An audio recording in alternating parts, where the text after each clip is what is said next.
Awesome. I will. We'll kick off this committee and get things moving. And I'll just start by acknowledging and paying respect to the traditional Aboriginal people of the land on which we gather. We acknowledge their descendants. We also acknowledge the many Aboriginal people from other regions, as well as the Torres Strait and South Sea Islander people who now live in our local area and have made an important contribution to our community. Without any further ado, we'll just get through the agenda. We've got a few missing faces today. But before we get on to the missing faces, it's just wonderful to have Councillor Hamill with us and Councillor Taylor. I think I saw Councillor Gates here before. She's here and then hid. So beyond our normal committee members, we have some guests, which is great to have. I have an apology from Councillor Marshall, who is very unwell today. He's woken up quite unwell. Do you reckon I could get someone to move an apology for him? Councillor Martin, Councillor Wilkinson. So Councillor Martin moved an apology. Councillor Wilkinson seconded that apology. And that's just to acknowledge, to note the apology of Councillor Marshall. Yeah. All those in favour? That motion is carried. I did actually also get a text message from Councillor Castro, who has a personal matter he's dealing with this morning as well. So I'd just ask that. Councillor Gates, so great to have you with us. It's okay. Also have an apology from Councillor Castro, which I'll move. Do you mind if I have a seconder? No one wants to. Okay, thank you, Councillor Wilkins. So I was like, wow, ruthless committee today. No one's willing to acknowledge the apology of Councillor Castro. No, okay, we're okay. So I've moved it. Councillor Wilkins has seconded it. All those in favour? That motion is carried. Great. We also have the confirmation of the minutes from the last committee meeting. I'll get someone to move that unless there's any correction. Councillor Martin, Councillor Curtis. So moved by Councillor Martin, seconded by Councillor Curtis. All those in favour?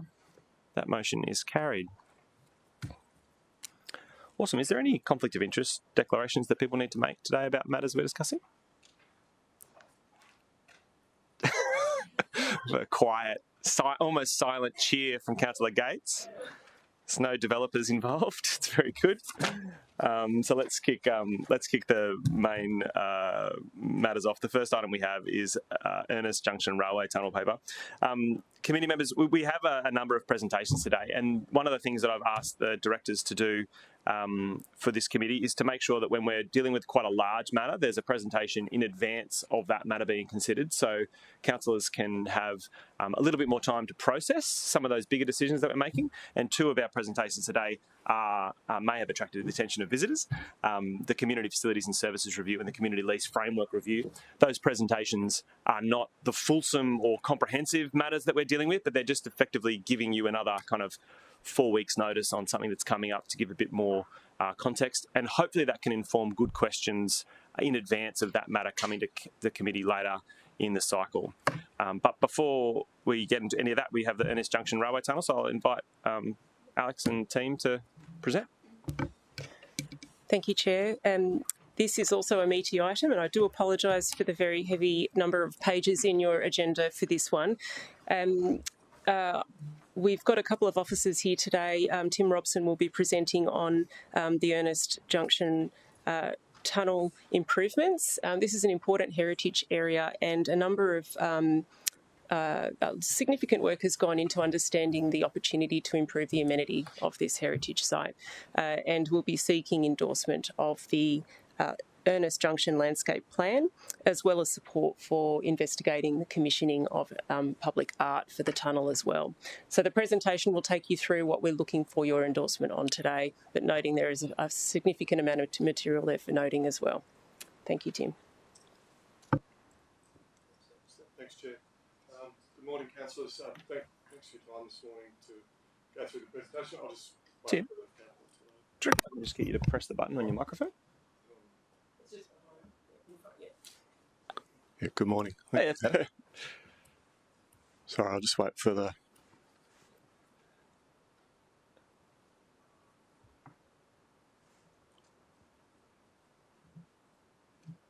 Here we go.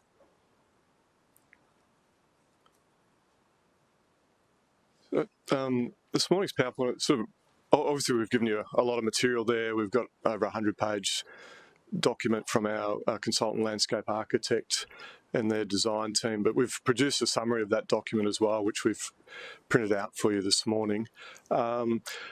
And through my PowerPoint, yeah, I just really like to highlight as best I can over 120 years of history. So you can see the tunnel is probably one of the oldest structures in the city, and it's state heritage listed. Construction was finished in 1888, and the first train ran there a year later. At the end of financial year, as only railways can run, they had their last train, and that was 60 years ago, a couple of weeks ago. Next slide, please. After that last train in the 60s, the tunnel was closed up and kind of fell into disrepair. I think anyone that grew up on the Gold Coast knows the tunnel, so I think a lot of teenagers through the 70s and the 80s were very familiar with the tunnel. Over time, it was actually locked up, had big gates on it when the state was managing it. Then in 2019, through Mr Mayor, the city accepted trustee of the park, which then meant that we were also trustee of that state heritage listed asset. It's got the potential as a really important event space. There have been some concerts and orchestral concerts in there, as well as opportunities for bike riding. Yet the current dominant use is obviously with graffiti, and that's something we want to turn around and change that, and just change that type of use. So there's a bit of some of those photos are obviously computer generated, and I'll walk you through a little bit more of that detail about, so going sort of from the early days of the tunnel when it became a little bit derelict to what we'd like it to look like in the future. Next slide, please. Just to set a bit of context, the tunnel sits just east of the M1 there. You'll see the M1 just on the left of screen, Smith Street in the north. So it's actually not too far from the Helensvale heavy and light rail interchange. You can see it snaking there through the industrial area at the back of Southport, and it does go all the way. That track is still pretty much there in public land all the way through to Southport, and we'll touch a bit more upon the rail trail there. Next slide, please. This is just a bit of a close-up aerial to show the tunnel's 114 metres long. You can see it's in bushland there, but it is neighboured by townhouse development there on the southeast. Next slide, please.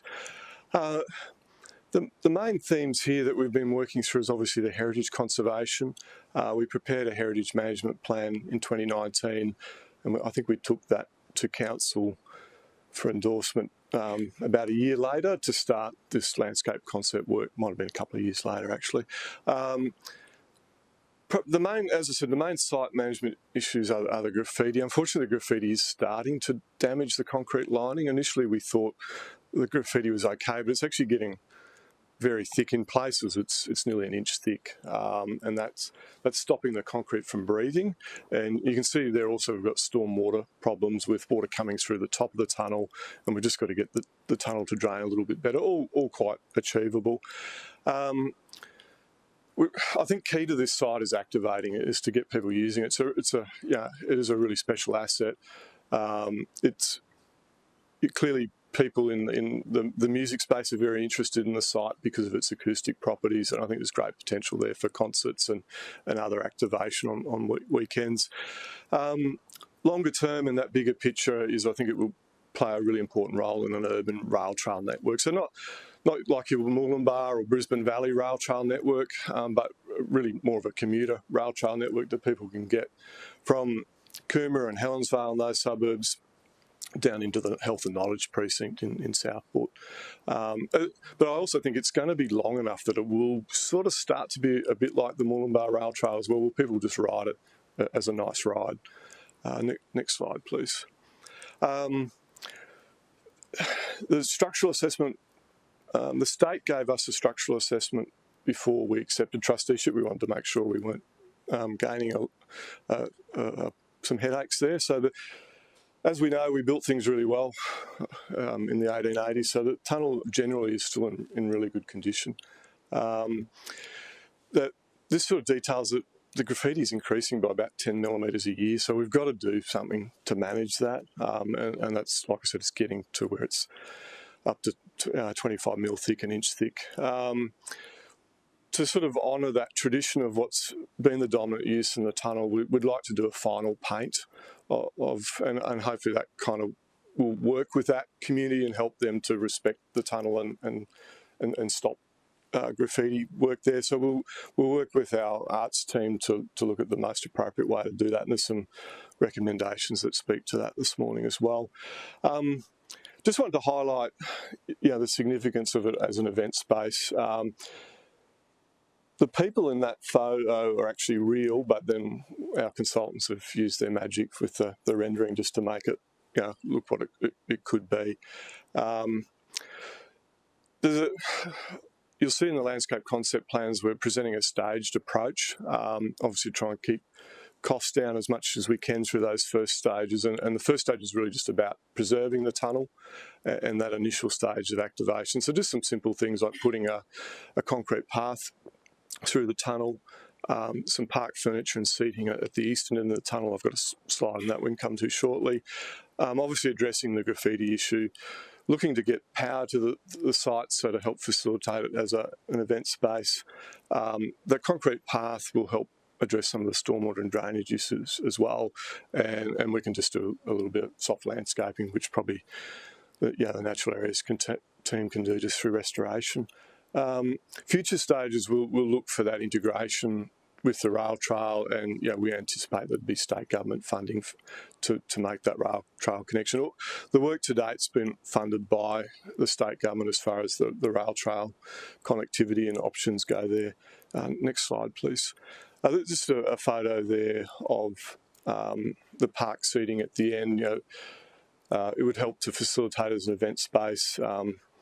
We were out on site a couple of weeks ago with Councillor Wilkinson and the community group, and it was great. It was school holidays. It was great to see a brother and sister riding through the tunnel on their e-scooters. So it was great. That's the sort of use we want to facilitate, and obviously if we had some seating like that, it would help with it being an event space. Next slide, please. That just shows what the tunnel would look like with a good concrete path through it in that first stage of the cycleway. The map down on the bottom right there just shows that those potential connections to that broader cycleway network, and I think the state's very interested in that project, and I think we'll be able to leverage some significant funding from the state as well. And again, that activation of the tunnel, getting people riding through there every day, I think is really critical to its preservation. I probably don't need to go through this last slide, but that's just the recommendations there. That I'm conscious that we've presented you with a lot of information, a lot of drawings there, so hopefully the summary document helps with that.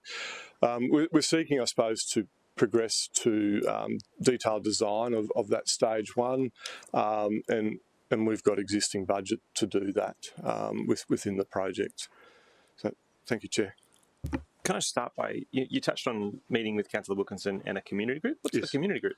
The community group is Friends of Ernst Junction Tunnel, and I believe there's two members in the gallery at the moment. Welcome. So.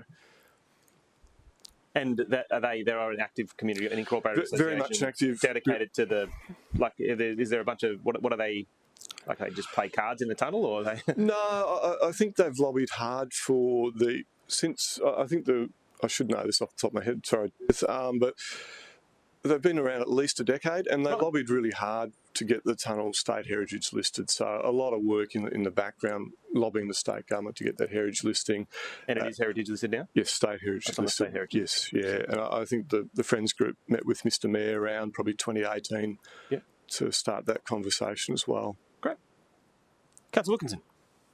Thank you, Mr Chair. Can I just add on to your comment there, just with regards to the group, if you don't mind? But I just want to acknowledge Judith and Ted, who are in the gallery today, but also that they celebrated both the 60th year of the closing of the tunnel and also its 10th birthday just the other weekend gone. So big congratulations to pulling off that feat. So well said. So does anyone have any other questions about this one? Or yes, please, Councillor Gates and Councillor Doran. Thanks very much, Chair. How big is this tunnel and how long? It's 114 metres long. Judith will correct me on the height. I'm going to say it's nearly 4 metres high. Okay. It's quite high, yeah. And I guess I think it's wonderful to have this feature. We don't have a lot of really old heritage anything in the city. So it's fabulous, and I don't want to sound negative here, but how is it proposed to comply with the SEPTED principles, and how is it proposed to stop people graffitiing that tunnel? So, SEPTED, let's explain what SEPTED is for people who are watching. What does it stand for? SEPTED is crime prevention through environmental design. So it's really about not creating dark. Having vision of tunnel by spaces. definition is very hard to comply with. So why don't you, now that we've used the acronym and explained the acronym, why don't you answer the question? So it's really about trying to make public spaces safe. I think lighting's a key thing to that. I know there's different debates on lighting, whether you don't light areas to keep people out, but obviously we want people to use the tunnel, so therefore I think lighting is important, so that getting that power supply in is critical to that. I think just that activation during the day. It's like if you're riding through there on a bike, it doesn't take long to ride through. It's probably no more dangerous than the surrounding bushland, in the sense of being vulnerable. But I think key is getting people to use it. We see in a lot of our natural areas that are quite remote and we have SEPTED issues there. Once we get more people using, they become safer. So I think that activation to this is key. It is near residences, so it's whilst it's somewhat remote, it's also got houses literally right next door. Thanks, Dr. Tim. That kind of leads into my next question. Is you mentioned potential connectivity through. At the moment, what sort of access to it exists, and what's the distance that people are required to walk to get to the tunnel? We've got a good management trail that runs down to the tunnel. So, Councillor Wilkinson, how far would it be? 200 metres, 150, 200 metres, down. And you can drive down there as well. So if we had an orchestral event there and there's people with limited access, we'd probably arrange for them to drive down.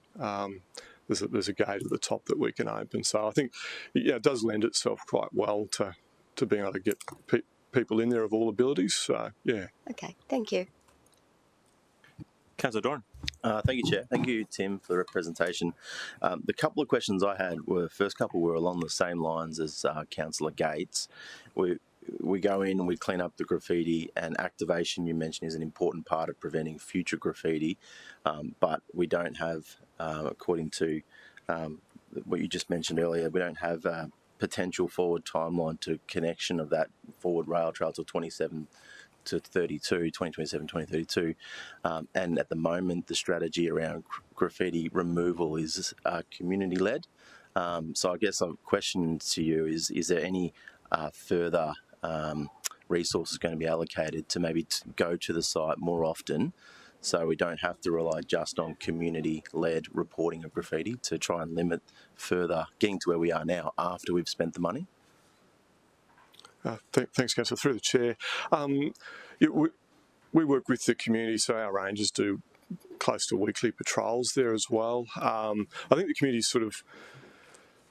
has been working, the Friends of the Tunnel have been working with the graffiti artists to try and sort of manage that, if you like. But our agenda report speaks to that final paint of the tunnel, so I've probably missed one key bit of information here. That final paint of the tunnel will include an anti-graffiti coating, so that's how we'd look to manage that, as we do with a lot of graffiti.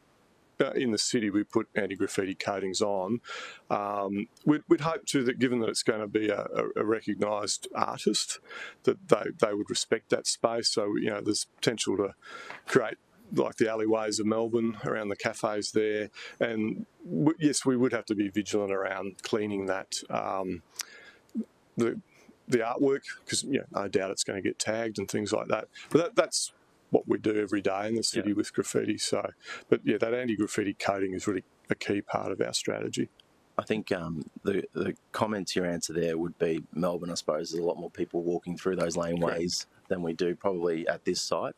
I'd like council officers to consider whether or not there needs to be more regular than 1 week patrols once the work is initially completed, because there might be, once you've removed their artwork, they may want to come back and do it again.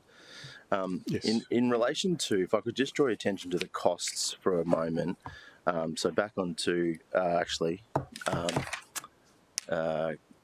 Chair, it looks like it's on different grey paper.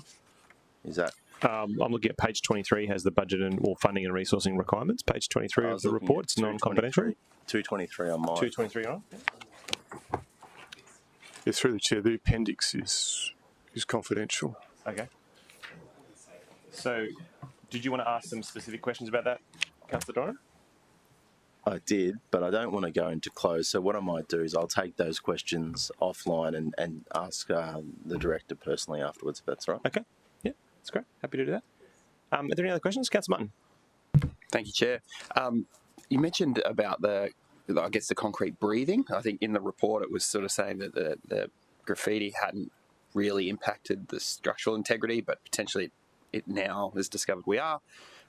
So is that, if it needs to come down, is that a protection if we were to do street art and say that it's going to get more graffiti? Is that sort of epoxy, is that would protect then the concrete, so that if we decided this is going to be too hard to regulate, let's lean into it, street art, would that protect the structure? Good question, Councillor. Through the Chair, now, I'll start by saying I'm not an expert in concrete, but I think one of the big issues at the moment is that it's the thickness. It's literally getting to be that thick. So I think the concrete's still able to breathe when it's only, half a mil or a few microns thick. It's the amount of graffiti too. So particularly what we're starting to see at the entrances to the tunnel, because that's the most popular part for the graffiti artists, is that and that's where we're getting that super thickness. I did have a photo there of where it's actually delaminating, and because it's getting so thick, the paint's actually pulling the concrete render off, and it's exposing the aggregate, so you can see the gravel in the concrete now. So we're starting to lose a reasonable thickness of concrete, and if you keep losing concrete, eventually you'll remove it all. That would take a very long time, right. But we'd need to get expert advice on how much we can paint, and how much, both thickness and length and height. So one of the interesting heritage values of the tunnel is that the original soot from the steam trains is still there, and so we obviously don't want graffiti artists painting over that.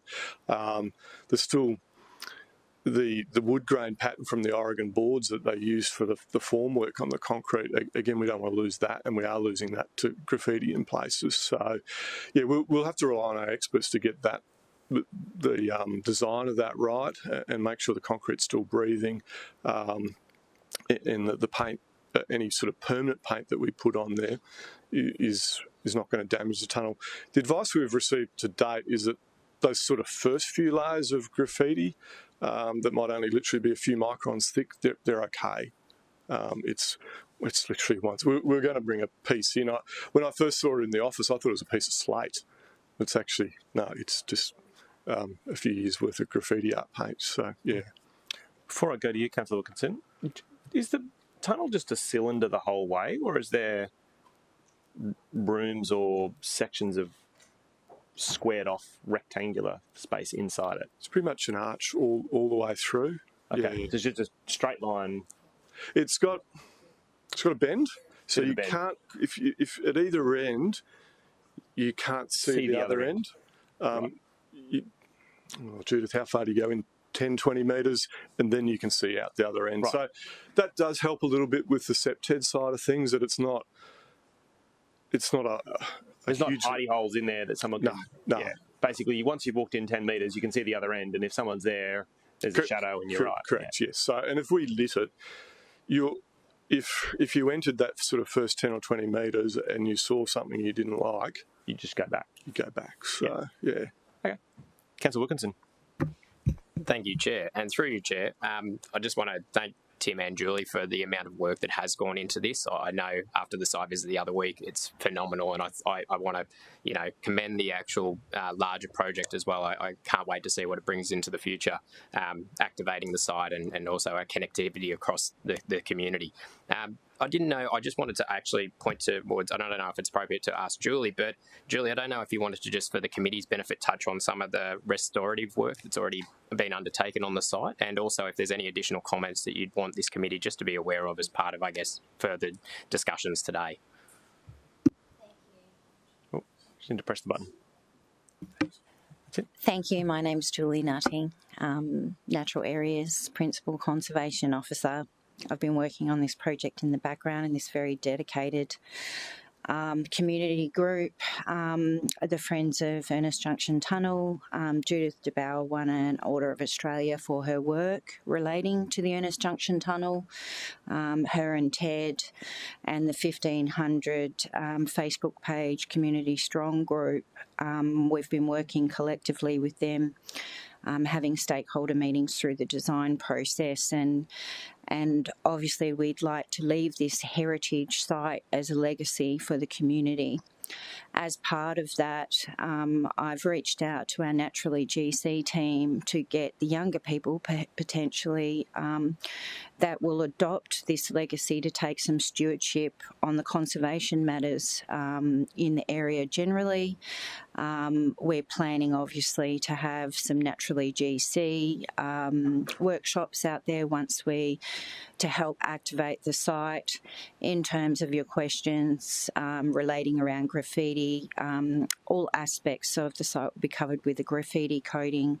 We will address that internally with our officers to change the nature of the usage, and we've already reached out to city events and Ernest Junction Tunnel, who coordinate a lot of our events once a month. Every Sunday we have a group in Brisbane that comes down to view heritage sites in the Gold Coast. It would be a great way to showcase this particular site. There's a lot of other musical a cappella visitors. So we want to use the site and activate the site with our events team, and we're not in a position now where we can do that. There's no power to the site. Previous events have been held where they're running power leads to the adjacent property next door, which is not an acceptable solution. We'd like to get an events bollard in there so that we can actually promote the site and get that activation of the site to address some of those SEPTED issues. On the opposite side of the tunnel, there's a lot of trails that lead to the tunnel. On the opposite side of the tunnel, there is a footpath that connects all the way through to Wardour Street. There's a few areas of urban footprint, albeit that part of the site abounds. The industrial area that it's got lots of young families and parks that would like to use this location and increase their visitation, and it would be a really great opportunity to change the nature of its current use. Thank you. You mentioned before we want to get power to the site. Might be some basic question, but that's not going to be power that's accessible for young people to plug their mobile phones in and congregate, like to be locked away. And power bollards are event bollards which are completely lockable. So specifically for events where an event or park key would be required to open those. Yep.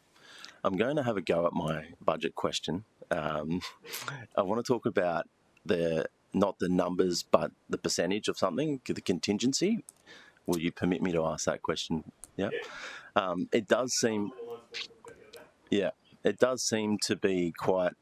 So I'm generally supportive of the program, but that does seem to be a high percentage contingency for a project of any nature.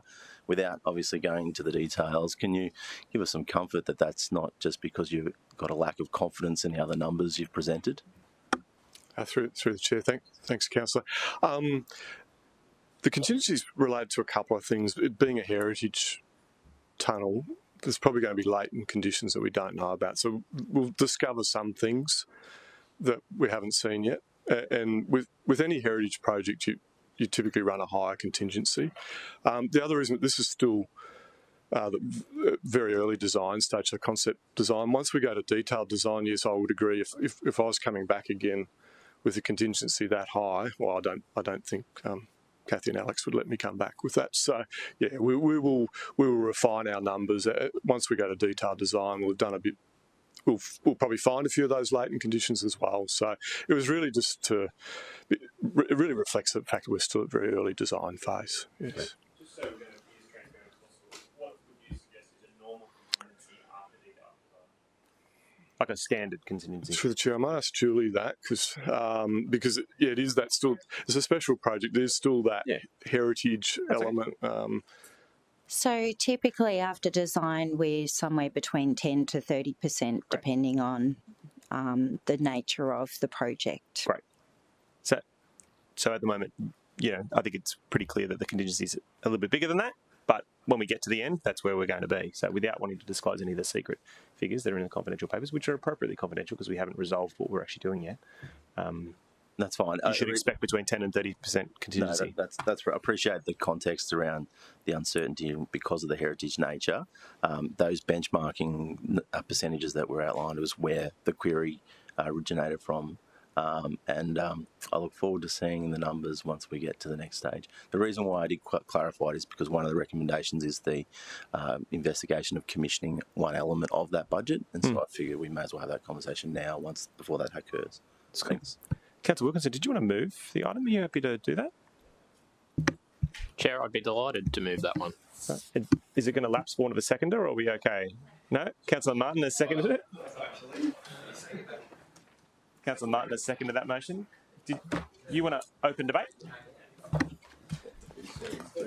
Thank you, Chair.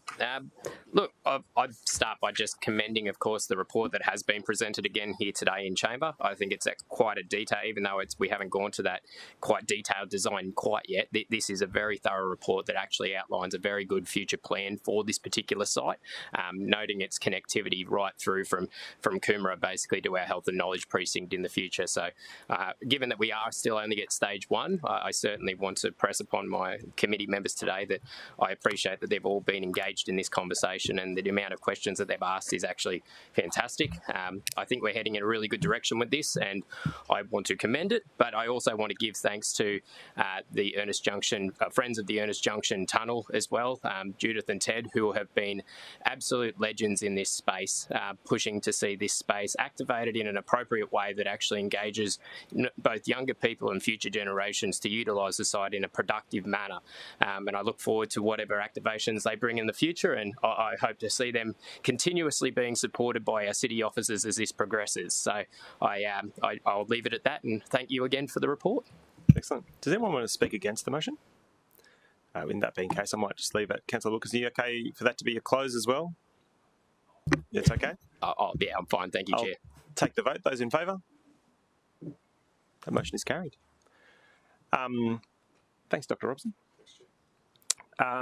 We missed the start items. In my ignorance, I missed the start items early on. So, Julie, thank you again. So we just need to deal with the start items. So there's 6.2 and 6.7, and also the committee forward planning schedule were the start items today. Did anyone want to star? I don't think there's anything else we can star. They're all presentations, so we're all good. So 6.2, 6.7, and the committee forward planning schedule are the three start items. You want to unstar both? Okay, that's great. Excellent. Well, we're not doing the start items, so we're just doing the committee forward planning schedule. All right, tough start. So the forward planning schedule, Councillor Martin, did you want to move that? Is that what I just heard? Move the forward planning schedule? Do we need to do that?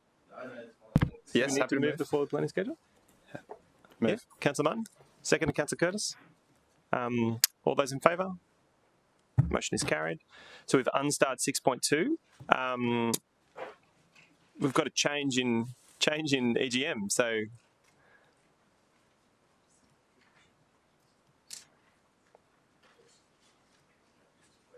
yeah, it's right.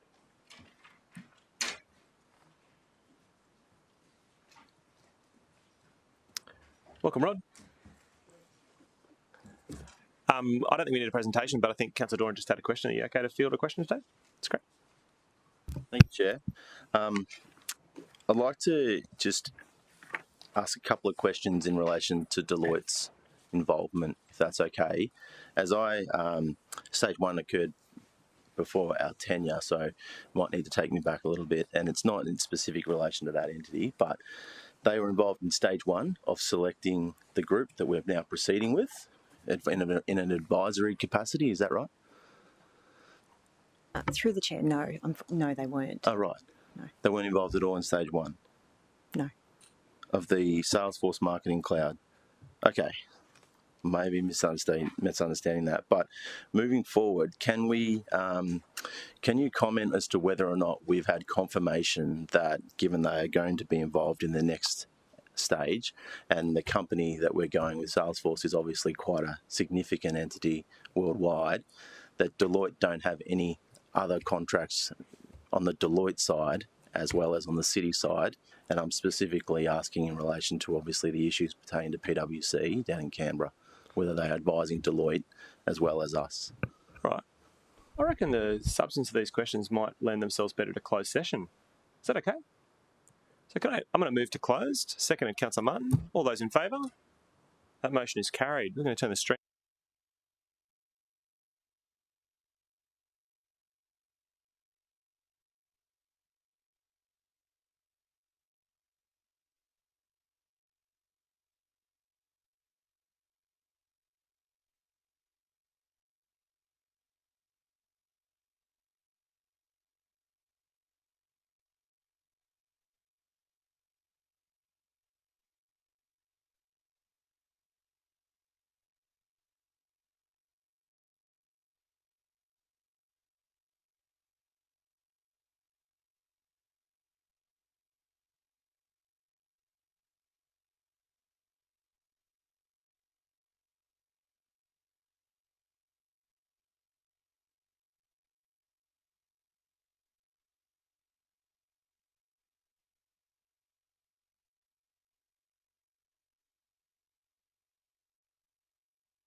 was Councillor Martin, seconded by Councillor Wilkinson. All those in favour?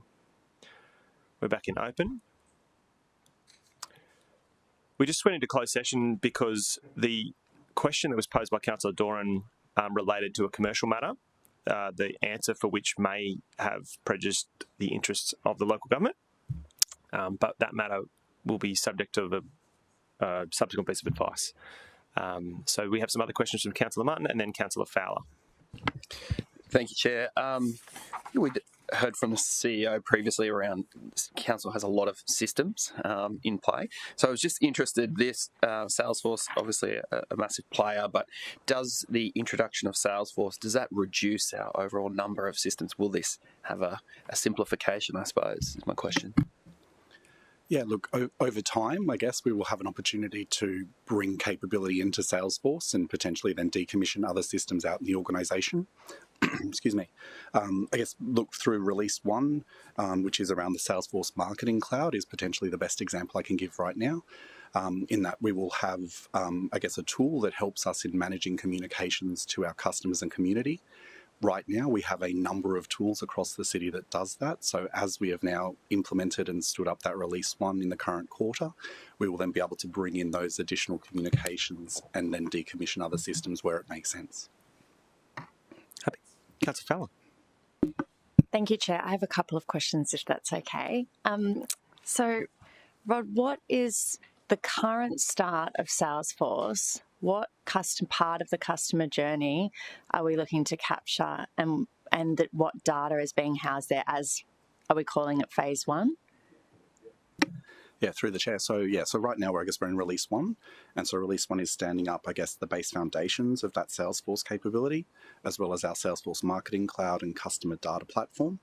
So we will, over time, I guess, build our customer master repository of data into that tooling. And then through the Salesforce Marketing Cloud, I guess that controls our outbound communications to customers in the community. So that's ultimately the start of that journey, I guess, is in terms of that communications journey. The future releases specifically talk to our portal. So the portal being obviously that digital interface that our customers and community can interact in terms of lodging service requests, getting information, etc., in terms of dealing with us. But again, those are future releases. I guess then over time, we will need to deliberately look at if there is additional Salesforce capability that can impact on other journeys for our customers. So at the moment, it's more of an outbound function, whereas I guess, you look at the customer, it's so complex. I can't even imagine what our customer journey looks like when it's mapped out on it'd be as big as this wall, I'm sure. Obviously, where we would like to get to, I'm guessing, is having a system across the city that takes the entire customer journey in from all the different funnels in. And I make note that divisionally, we get phone calls, we get walk-ins, we get emails, we get Facebook messages. Citywide, we get emails, we get phone calls, we get community engagement events. We now have the City app. We've got all of this interaction from our customer, but we can't see visually what their entire interaction with us is. Do you see Salesforce as being the solution for that long term, where we're going to be able to have all of those interactions in one place? Yep, so through the chair. You've articulated the current state really well, so thank you. And I think, look, there's, customers obviously are interacting with us multiple channels. I guess then, my team within the Chief Customer Office are also trying to, I guess, pull that information together to provide that level of service, with multiple systems. Ultimately, yes, Salesforce's capability, as was assessed in the phase 1 of the procurement journey, does speak to that broader picture of what we're looking for in the long run. So yes, over time we can certainly build towards that. Noting obviously it's a journey. It's not something we can just do overnight. Yeah. Okay. Well, I think that it's really exciting. I'm a huge supporter of Salesforce, and I think it'd be really great to see where it gets to. So well done. Awesome. If there's no further questions, it'd be great if someone could move the item. Councillor Martin. Councillor Curtis. Councillor Martin has moved it. Councillor Curtis has seconded it. Did you want to say anything? Yeah. All those in favour? That motion is carried. Thanks, Rod. Thanks, team. We'll see you back soon, Jody. Yeah. Yes. Yeah, I'm trying to make sure we don't lose a quorum while that happens. which I think we're okay. It's all right, there's 4 of us here. All right. The next item on the agenda is the Federation Walk Coastal Reserve program, and we have Dr. Robson back. Thank you, Chair. Good morning again. We presented this to Council last year, but we've hit some significant milestones probably in the last 6 months or so that we're really excited to bring an update back to committee and to council about. So, yeah, thank you for the opportunity. So just a brief introduction to Federation Walk Coastal Reserve. It's up on the spit, sort of runs to the east of SeaWorld. Again, a really significant partnership between the city and a Friends group, so Friends of Federation Walk. This Friends group, again, has pioneered this and lobbied the state government hard for the creation of Federation Walk Coastal Reserve. And without the community, I don't think I'd be standing here today to talk about this really exciting project. So, they fought really hard for the preservation of what was, very hot property, I guess, from a development point of view, right on the beach. And, it's a significant natural area with, literally within sight of Surfers Paradise. Next slide, please. So, obviously, all the work we're doing at Federation Walk is part of the Spit Master Plan, which the city's a member of that and a signatory of that. I won't go into too much detail about the Spit Master Plan in the interest of time, but just so that we're aware that, these projects are anchored in that Spit Master Plan. And we've also been able to leverage a significant amount of state government funding through the Spit Master Plan, which I'll unpack that a little bit more as we go. Next slide, please. Today I'll really talk about 3 main plans. So it's the Ocean Way Reserve, it's a day use area, and then it's the Littoral Rainforest Project. So we brought to Council last year a landscape concept plan, which is really to set the scene for what we'd like to do there for nature-based recreation over probably decades. You can see there's some big numbers there of potential capital works. That's over many years that we'd be looking to do that. But it was important that we obviously had that overarching map and concept plan of what we want to do, so we can integrate things. It allows our work to speak to the state government's work and to Gold Coast Waterways Authority's work. Also, so we can really do a good job of integrating the rainforest project with nature-based recreation and activation of the site and picnic areas and things like that. Next slide, please. So first up, I'd like to talk about the Littoral Rainforest Project. Next slide, please. Back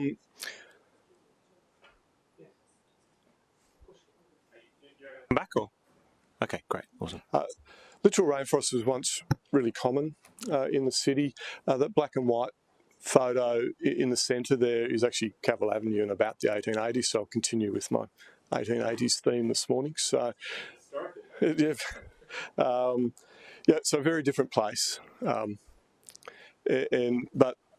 rainforest species there. Interestingly enough, there are still rainforest species and trees that have survived and literally in the footpath in Surfers Paradise out the front of the Holiday Inn. I know it's not called the Holiday Inn anymore, but there's some there. The photo on the right is a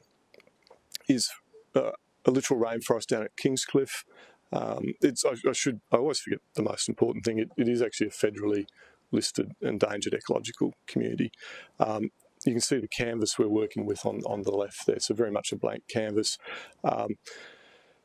Some of those areas that are now devoid of vegetation, they originally had vegetation. They were planted 20 years ago by the Friends of Federation Walk, but through a succession of fires in the spit, typically through arson, that we've lost a lot of that vegetation, and that's a key point for this rainforest project, that rainforest by its nature will provide a level of protection from fire, and I'll also talk a little about the irrigation system and its role with respect to fire. Next slide, please. Again, this is a very important community site. It's a very high profile site. We really want to continue that legacy of Friends of Federation Walk, and our our littoral rainforest project allows us to do that, and the community, as you can see there from the figures, has planted a significant number of plants over the last 4 or 5 years. Next slide, please. There's a big milestone for us towards the end of April where our contractor began their work on site. So this is stage 1 of our planting. You would have seen from the data that we were going to plant approximately 350,000 plants. So about 50,000 of those will be through the community. The other 300,000, probably a little bit more than 300,000, will be through our contractor.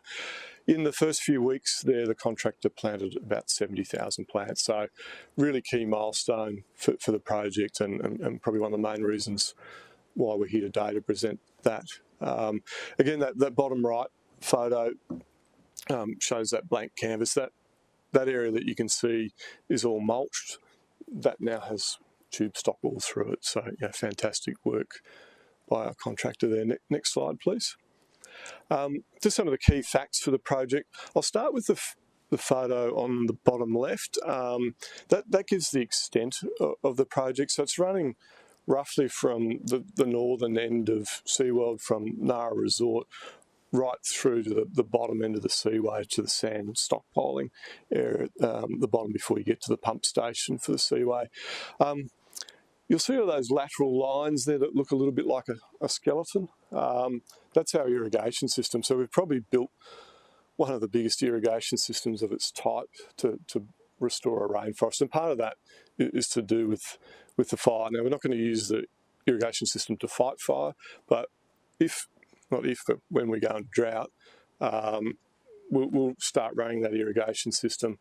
It's going to use recycled water, so there's a sustainability benefit there, a good use and reuse of the recycled water, and that allows us to make that forest self-protecting. So rainforest, when it's wet, has very good inherent properties of being relatively resistant to fire, and so yeah, if we were in drought, then we would water more. So that's one of the key sustainable outcomes of the project.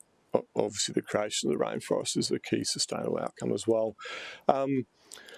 Significant employment opportunities for those that work in our space in natural area restoration, and some opportunities there for Aboriginal young people and for them to potentially do trades and things like that.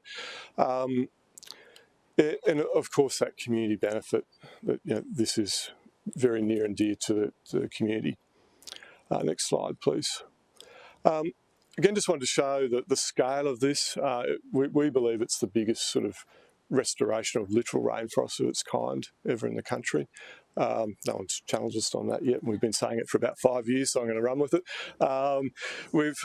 We've also been quite successful in getting the federal government to fund it and the state government to fund it. So nearly $2 million in funding from the federal government, mostly for the irrigation system. The state figure is actually just a whisker over $5 million now that they've contributed to the project. The state really sees it as a key project of getting the balance right as part of the Spit Master Plan, getting that balance between development and conservation. The city's commitment there is significant. Our budgets for the Rainforest project are mostly focused on that ongoing maintenance of the project. So you can see nearly $3 million there over 10 years. The Rainforest will be cheaper for us to maintain as well. Given the level of impact there at the moment with fires going through, it's always been a difficult site to maintain. The Rainforest will help us greatly with that.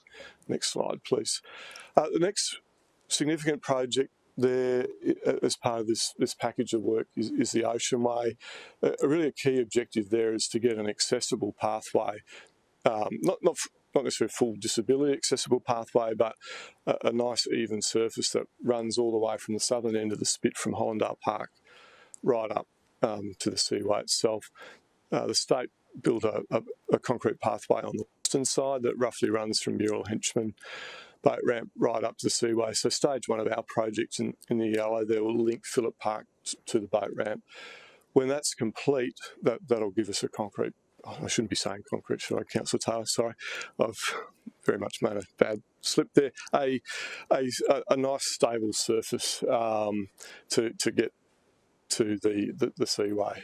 There's lots of problems at the moment there where you hit sand traps at the bottom of a dune or something where there's a lot of soft sand and people do fall off their bikes and things. It is a natural area. So that's something we just want to make that more accessible. And it does need to be some sort of sealed surface there. Stage 2 then will link into our day use area. That's in the blue area. And we're pretty confident that we'll get state government funding for that. And stage 3 is part of the city's program there to complete the Ocean Way. And that, I think by the time that's delivered, we'll be very close to having an Ocean Way from Coolangatta to the Seaway, which is a major milestone for the city. I'm just checking, I've got most of the content there on that slide. So, next slide, please. This photo is really just to give you a bit of context. I probably should have started with this slide, apologies. So, Nara Resort there, Marine Volunteer Rescue on the bottom with the blue sage shells, the major redevelopment upgrades there of the boat ramp. But you can see the good forest in the southern half of the park that Friends of Federation Walk have done an amazing job of restoring that area since the creation of the Seaway in the late 80s.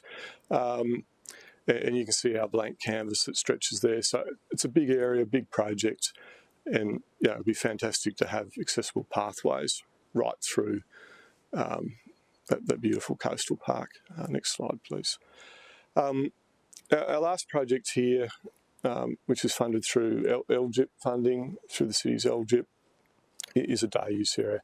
We're wanting to locate that on one of the existing dunes in the park. That's the highest point in the park, and that'll give us panoramic views over the ocean as well, back to Surfers Paradise. Also wanting to have views over that future rainforest, and we're hoping the way we build the accessible boardwalk up to that day use area won't be a canopy walk per se, but you will have a bit of an immersive experience in the rainforest, and you'll be able to watch that rainforest grow over time. I'm pretty confident we'll get the day use area in ahead of the plan. It'll be an interesting race to see whether we get the project in before the plants beat us. So, but I think the community will be really excited about having an opportunity to picnic in a natural area by the beach, and that's probably not too many places you can do that in the city at the moment. So I think that might be my last slide. So thanks, councillors. Thanks, Chair. Fantastic. This is part of our, process of going through presentations to keep, particularly the new councils, up to date on some of the bigger bodies of work we're undertaking. But I appreciate questions from any visitor. And Councillor Taylor, it sounds like you've got some things to ask. Yeah, thank you. And thank you, Tim, for the presentation, and thank you for reaching out prior to this meeting. A couple of discussion points that we've had that I've taken interest in with the communities.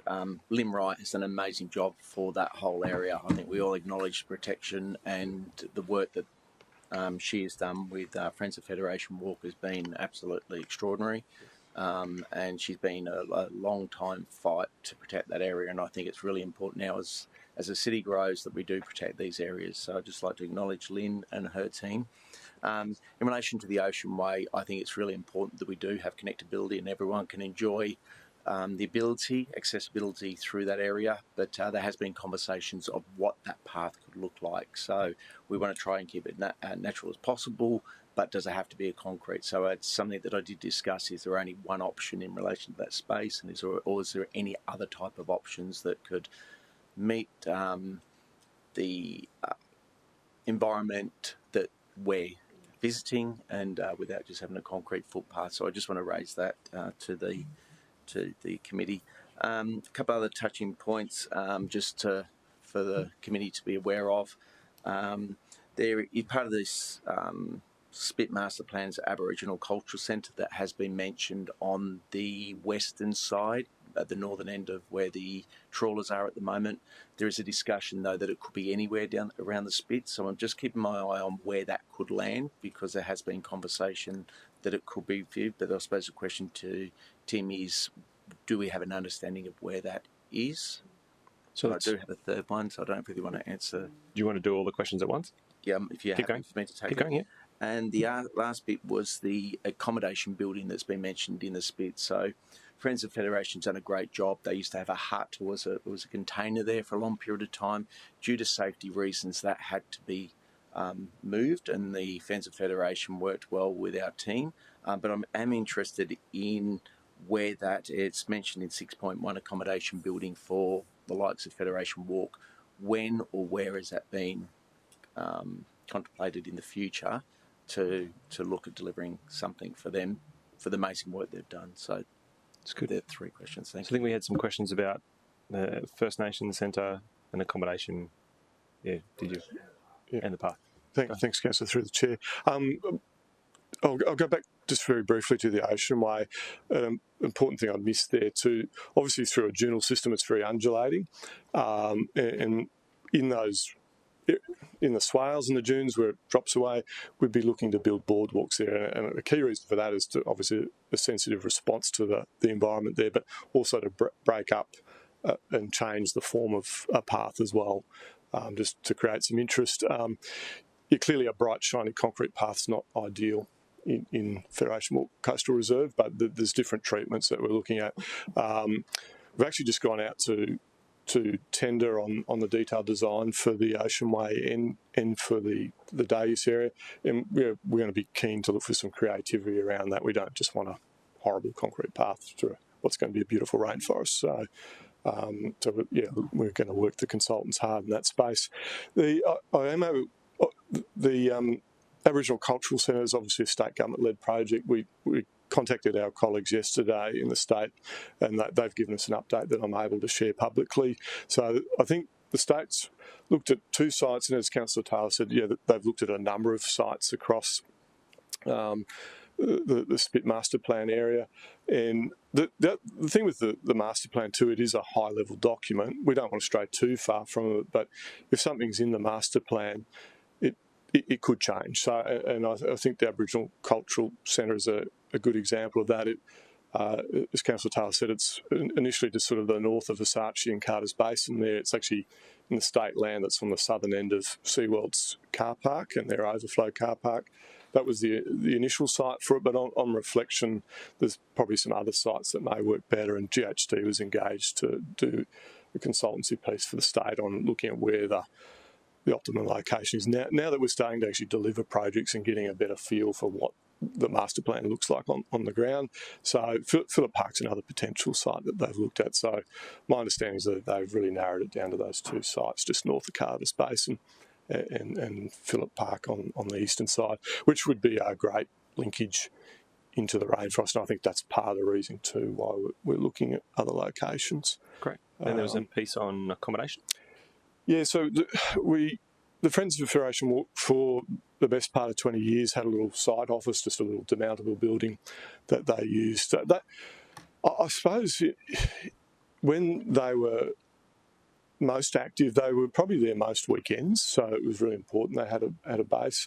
Now that with I guess the changing face of volunteering, that group isn't as big as it used to be, and we're doing.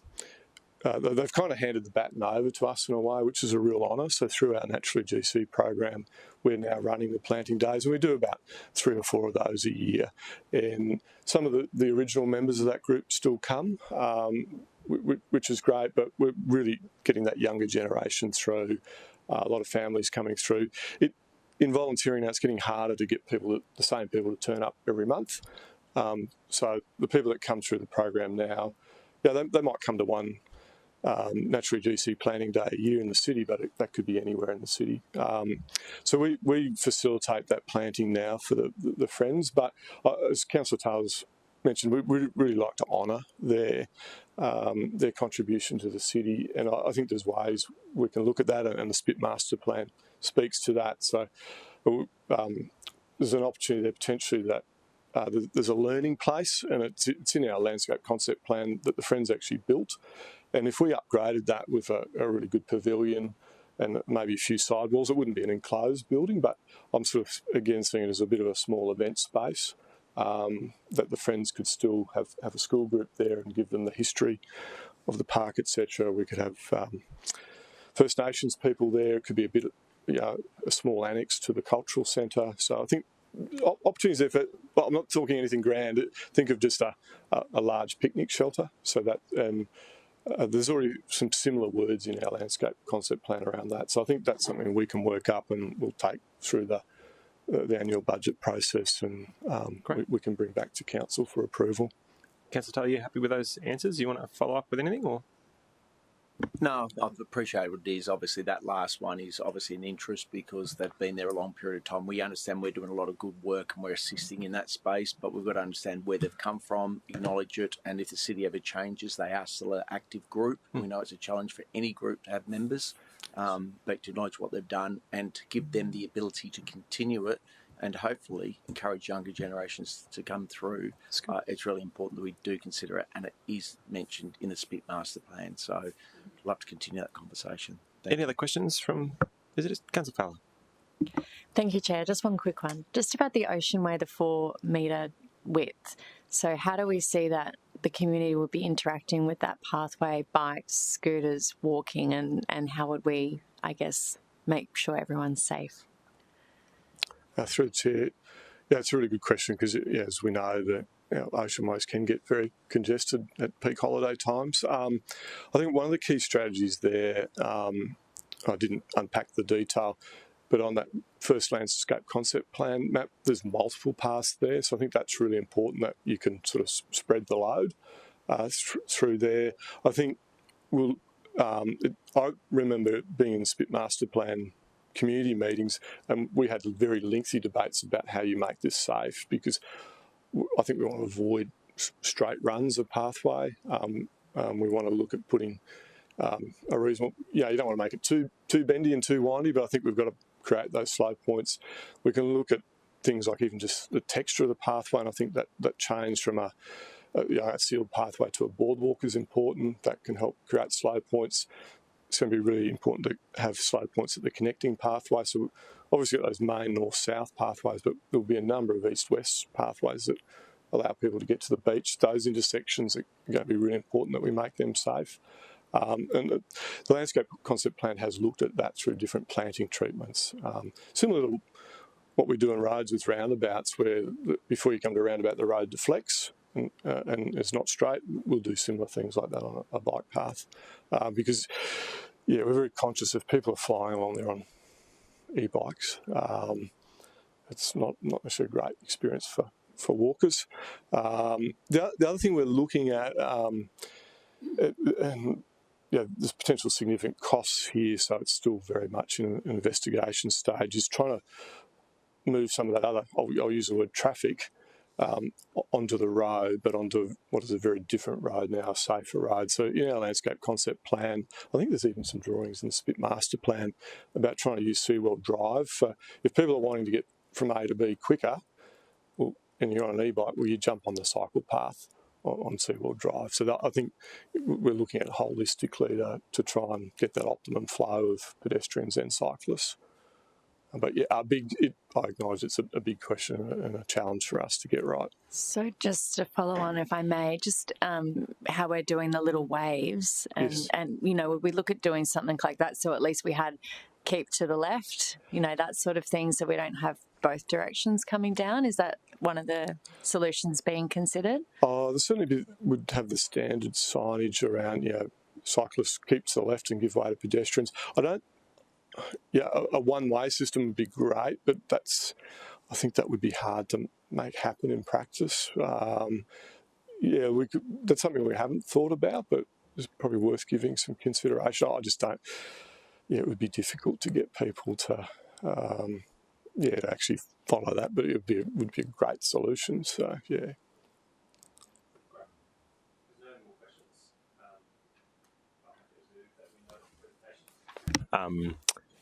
This is a multi-million-dollar project over a long period of time in an iconic location for the Gold Coast. It's great to have an update on it. I hope everyone's appreciated Tim's commitment to making sure we kept informed about these big projects. Does anyone want to second the motion? Thank you, Councillor Martin. All those in favour? The motion is carried. I think we've got Mark. Is Mark here? Yeah, we've got at a previous Lifestyle, Environment, Heritage and Resilience Committee, we discussed the bushfire hazard reduction burn program, and we talked, actually based on some questions posed by Councillor Fowler, about the notification process and how we can be better informed in relation to notifications. And so today we've got a short presentation on how that will play out. Thank you, Chair, and thank you, councillors. I'm going to introduce Nicole Nesvadwa to present first, and she's going to present how we do the hazard reduction burn program where we have city burns, and then I thought I'd just spend a couple of minutes then talking about how the integration then to the state and the state issues warnings. Welcome, Nicole. Good morning. Thank you for having me. So a number of notifications happen in association with the hazard reduction burn program. These occur prior to and during the hazard reduction burn mitigation season. So of note, there is only one legislative requirement for us to notify, which is linked to our seasonal permit to light fire, issued by the Area Director from the Rural Fire Service Queensland. That is that we need to undertake all reasonable steps to notify the occupiers of the land directly adjoining each burn site. So we do this, plus a lot more, to ensure that the community is aware that individual preparation measures can take place and that wildfire concerns can be negated. So let's start at the beginning, at the pre-season notifications. Next slide, please. So planning for any given year's program commences early the year prior. Burn areas are identified based on residual risk assessments. However, to identify the individual burn sites, further desktop and field-based assessments do take place. This is to determine burn feasibility. One of the primary questions that we ask is there safe access around the entirety of this burn site? In some instances, we have to extend the burn site into adjacent properties, so to enable better access. Consequently, we have to receive access permissions and permit to light signatures from these landowners. Without these permissions and signatures, the ability to burn portions of city land would not be feasible. So for context, we spoke to about 56 property owners and gained their permissions for the 2024 program. Once the burn sites have been confirmed, we then identify all residents that have the potential to be exposed to smoke. These areas are mapped and they're provided to all divisional councillors. So as you can see, the councillors are emailed a summary of the hazard reduction burn program, the details of the relevant burn program's burn sites, the total number of residents per division, as well as maps. It's here that additional notification areas can be included by request. So once we've confirmed those notification extents, we hand deliver these notification letters to all of the residents. So note that this is the initial notification of the city's intent to burn. The letter includes information on how to register to be notified when a burn site has been confirmed. So for example, we actually delivered over 3,800 letters to the residents for this year's program. In addition to this, the city's hazard reduction burn program webpage is updated to include all the burn site maps, the burn locations, and a register now function is also available. So this allows residents to provide contact details which are used to inform via SMS when a burn site has been confirmed. A seasonal permit to light fire is obtained from the Rural Fire Service Area Director. All burn sites are also indicated on the Queensland Fire and Emergency Services website. It's the permit to burn map. Attention hazard reduction burn plan for this area signage is also established around each and every burn site. This includes a QR code linking to a register now function. In addition to this, there's a lot of preparation work that occurs to establish each and every one of our burn sites. So we do also recontact all of those permission and access landowners to inform them when we'll be undertaking those preparation works on their properties. Next slide, thank you. So as I previously mentioned before, due to the dynamic nature of the weather, the decision to burn can often only be made a couple of days prior, which means our notification window is usually only 24 to 48 hours prior to the actual burn. Once we have confirmed a burn, these are all the additional notifications that we do. So firstly, we issue an inform email. So that's issued to all internal and external stakeholders, including all councillors, and the relevant councillor in which the burn is undertaken, that office will be called just so you have a courtesy of knowing that it's happening. An SMS is issued to all of those that have registered to receive an SMS. The burn contractor door knocks every single property located directly adjacent to each one of those burn sites, as well as any additional areas that we have identified. If a resident isn't home, they'll leave a letter saying that this is happening and when it's happening. The burn contractor also notifies the Rural Fire Service Brigade and the fire warden. All other external stakeholders that are included in the burn implementation plan are also notified. Please also note that the local brigades will also sometimes generate their own social media posts, further informing the community. We also establish electronic variable message signs across the landscape, basically saying that there's a hazard reduction burn happening, here's the date, here's where it's going to be, and there's going to be a potential smoke hazard. We also establish city alerts around active fire, residual smoke, and parked closed. These are displayed on the city's City Alert webpage. Once active lighting is established, the contractor registered the burn through Firecom, which is basically QFES's 000 call centre. If residents notice smoke and they call 000, they're informed that it's actually in association with hazard reduction burn activities. During the burn, we're actively monitoring the smoke, so if we notice that it's going to impact the community more than we actually foresaw, we'll go through the area director and issue a smoke advice warning, and Mark will speak to this a little bit more in a second. And lastly, when all burn activities have ceased, we will establish attention trail closed signs around the perimeter of the burn site, restricting entry, and these will remain in place until it's deemed safe.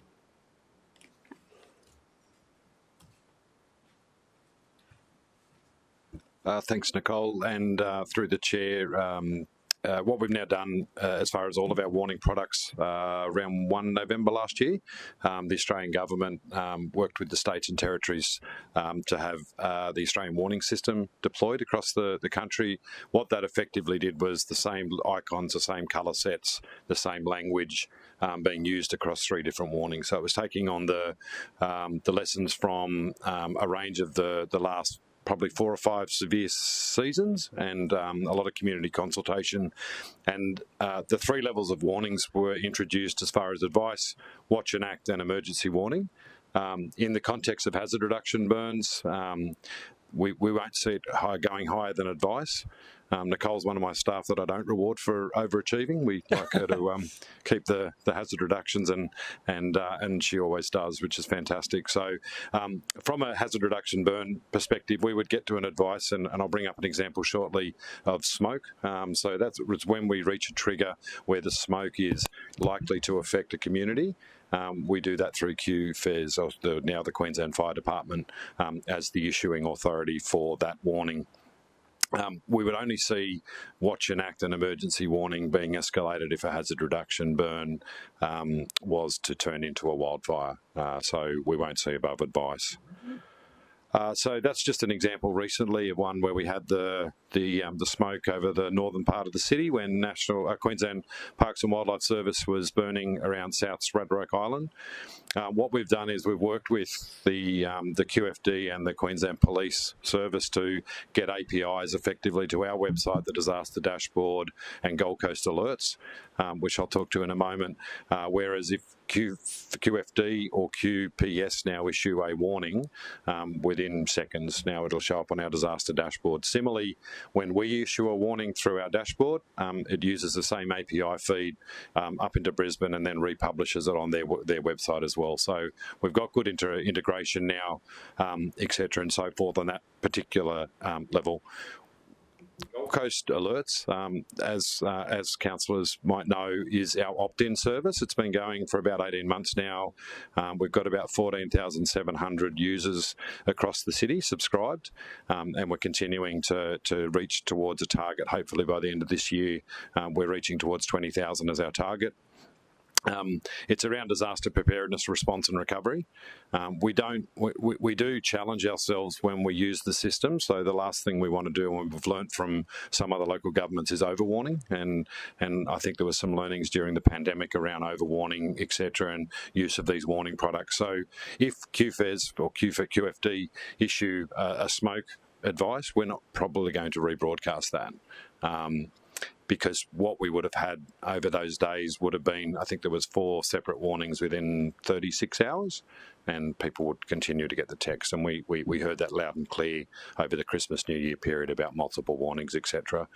Certainly, if it went to Watch and Act an emergency warning, we would republish that across the Gold Coast alerts. Once we get to emergency warning, then we're starting, we wouldn't be even using this system, we would be using the emergency alert system, which is the push system from towers, so it's not an opt-in, and we'd be using those. So in the case of fire, QFD would be issuing the warning, flood, we would be issuing the warning through that system. So it is an SMS message subscriber based on that, and we keep that, obviously, information stored quite securely. That's just a quick heat map snapshot taken about a week ago of parts of the city with subscriber base, and we can certainly, as I said, we're using our community events that we're attending. We've simplified the sign-up process. We had feedback that it was a bit too hard to sign up, so residents can sign up either for their own area or the entire city, and we'll continue to refine that sign-in process to make it a little bit easier. Finally, I just thought we'd just provide a quick update. You would have noticed, councillors, there was a lot of smoke in the air over a number of weeks, and yeah, just want to pay credit to the team that literally in early January, a lot of these sites are storm-affected areas, so they're taking longer to burn, they're taking longer to do it safely and to patrol. But pleased to say that every single site is now ready to go. We just need to wait for those windows to open back up. So now we've had a bit of rain, there's probably unlikely to be burning for a little while. It's probably unlikely that we'll get to the Springbrook ones due to the soil moisture content up there at the moment, and unlikely to change this year.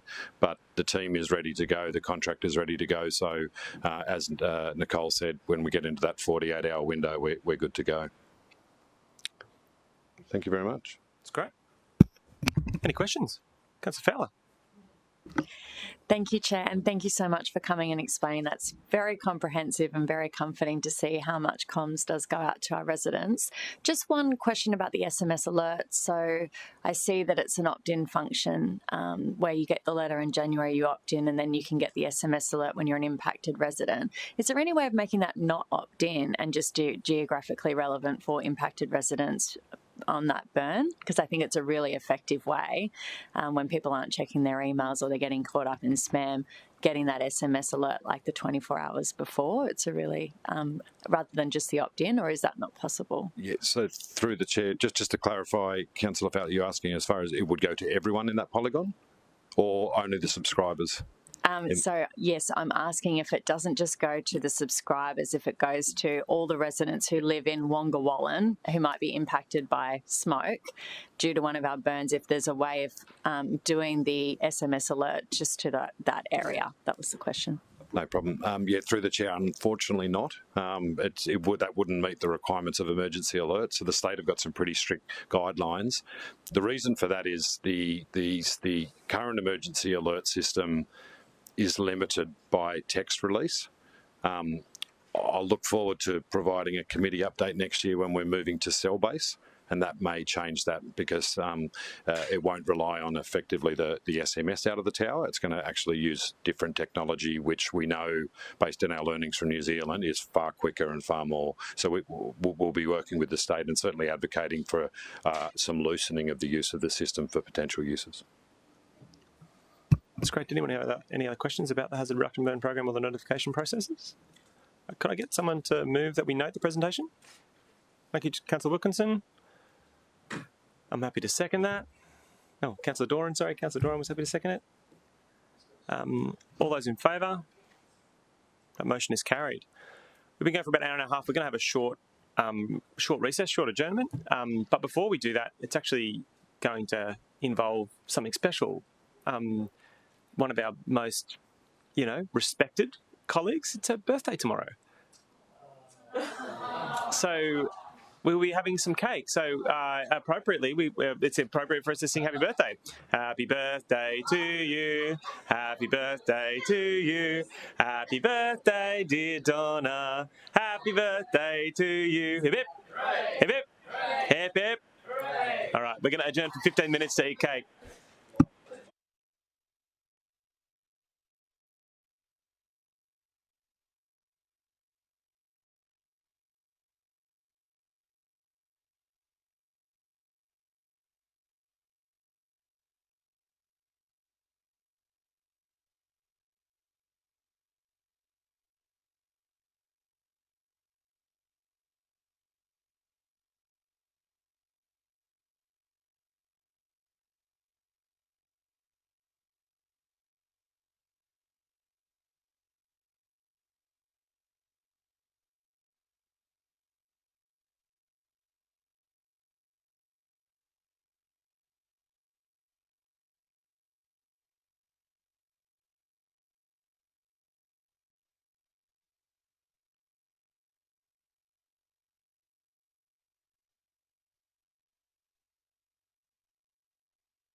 Alrighty, we are back on.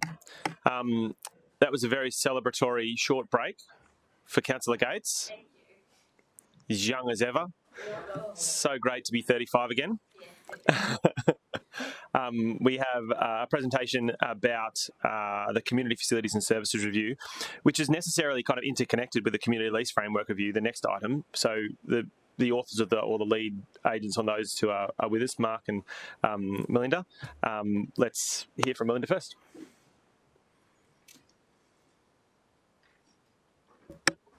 Thank you, Chair. Good morning, everyone. My name is Melinda Bucher, General Manager of Libraries, and thank you for the opportunity to present to you all today. My presentation is, of course, on the Community Services and Facility Review project. It was initiated through a council resolution in November last year.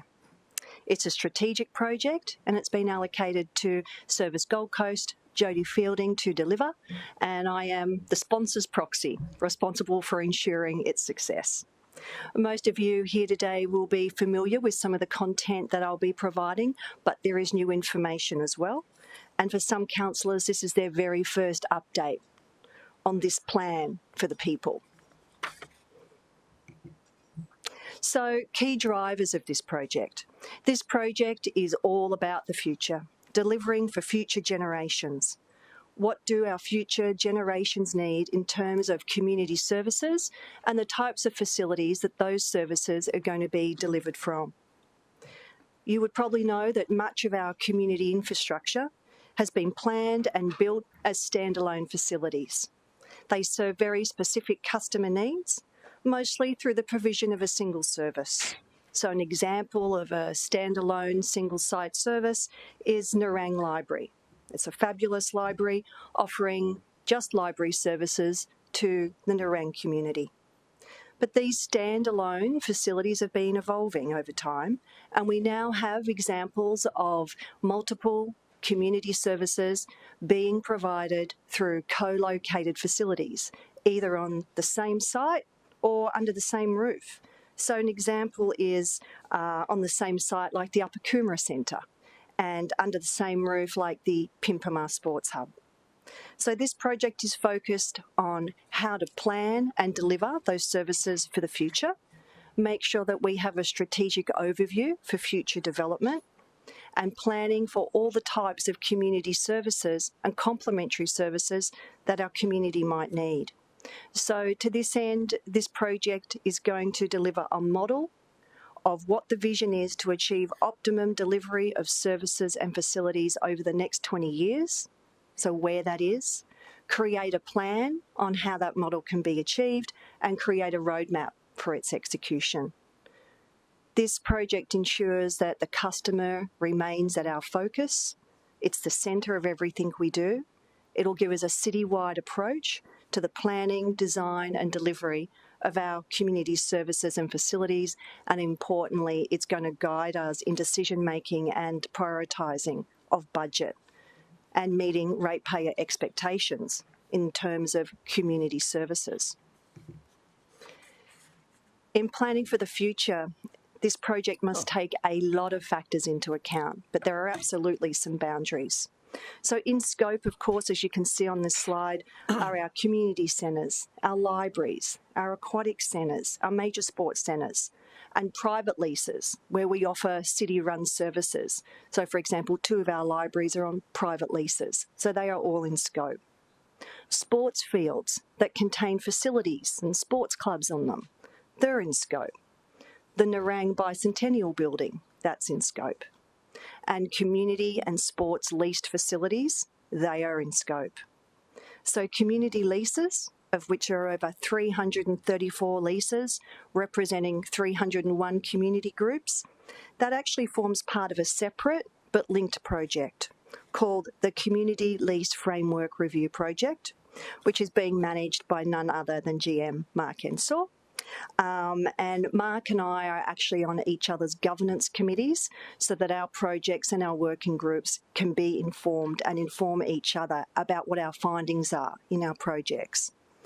Mark will be providing a presentation straight after mine to give you an overview of his project.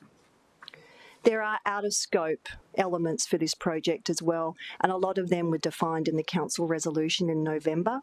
So they include parks and sporting fields that don't have any facility on them. Out-of-scope are cemeteries and tourist parks and lifeguard facilities. We won't be constructing or building any projects as part of this. And there were a list of projects that were deemed out of scope, like the Bruce Bishop Car Park, the Coomera Community Hub, Green Heart. And that's because all of those projects have key planning considerations and they need to continue. And we don't want this project to hold them up. As part of our planning, though, is this still on? Hello? Hello? Sorry. Yeah. Anyway, just keep going. It is Hello? still being broadcast outside. Oh, okay. I'll just speak. I'll speak a bit louder. Can you hear? Okay. As part of our planning, there's a lot of things that we need to consider. So we also have a range of activities that we would have for our awareness. So we're working with a lot of city officers internally. So we need to be aware of all the city's master plans. We need to be aware of what our great planners have already identified as needed for the city in terms of community. We need to have a look at the city plan. So we're working with the city plan and the strategic planners. And we also need to be aware of, great privately run facilities which are heavily used by the community, like privately owned tennis courts and what have you. So the project's going to be delivered in 3 phases with 3 key deliverables. So phase 1 is the model. That's our 20-year view of what the future is going to be looking like.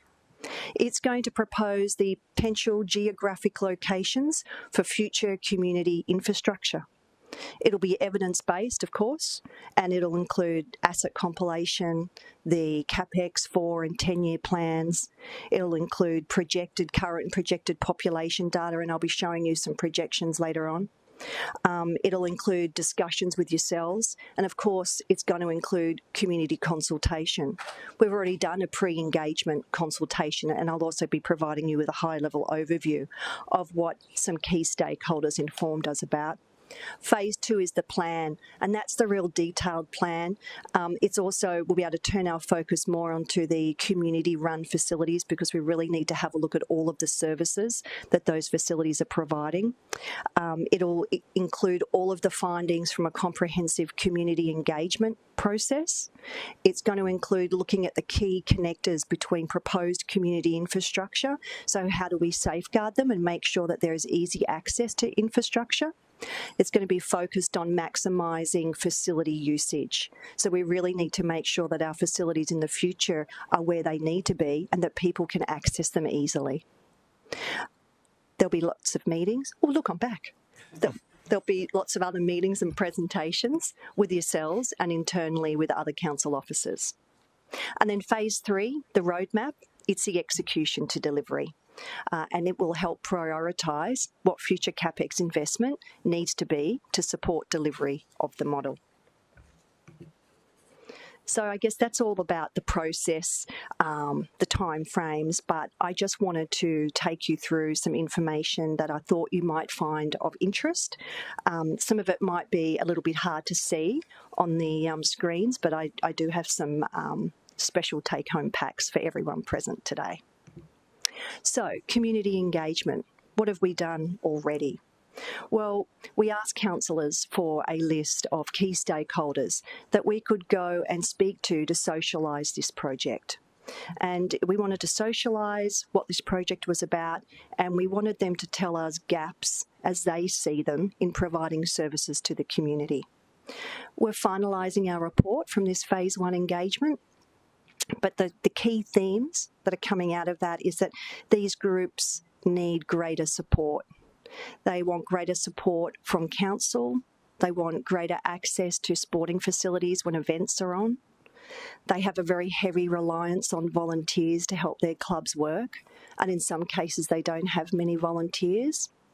They want greater collaboration with other community groups, and they're also saying that the costs of running their facilities, like in terms of insurance, are difficult for them to manage, and sometimes those costs detract from their ability to provide services.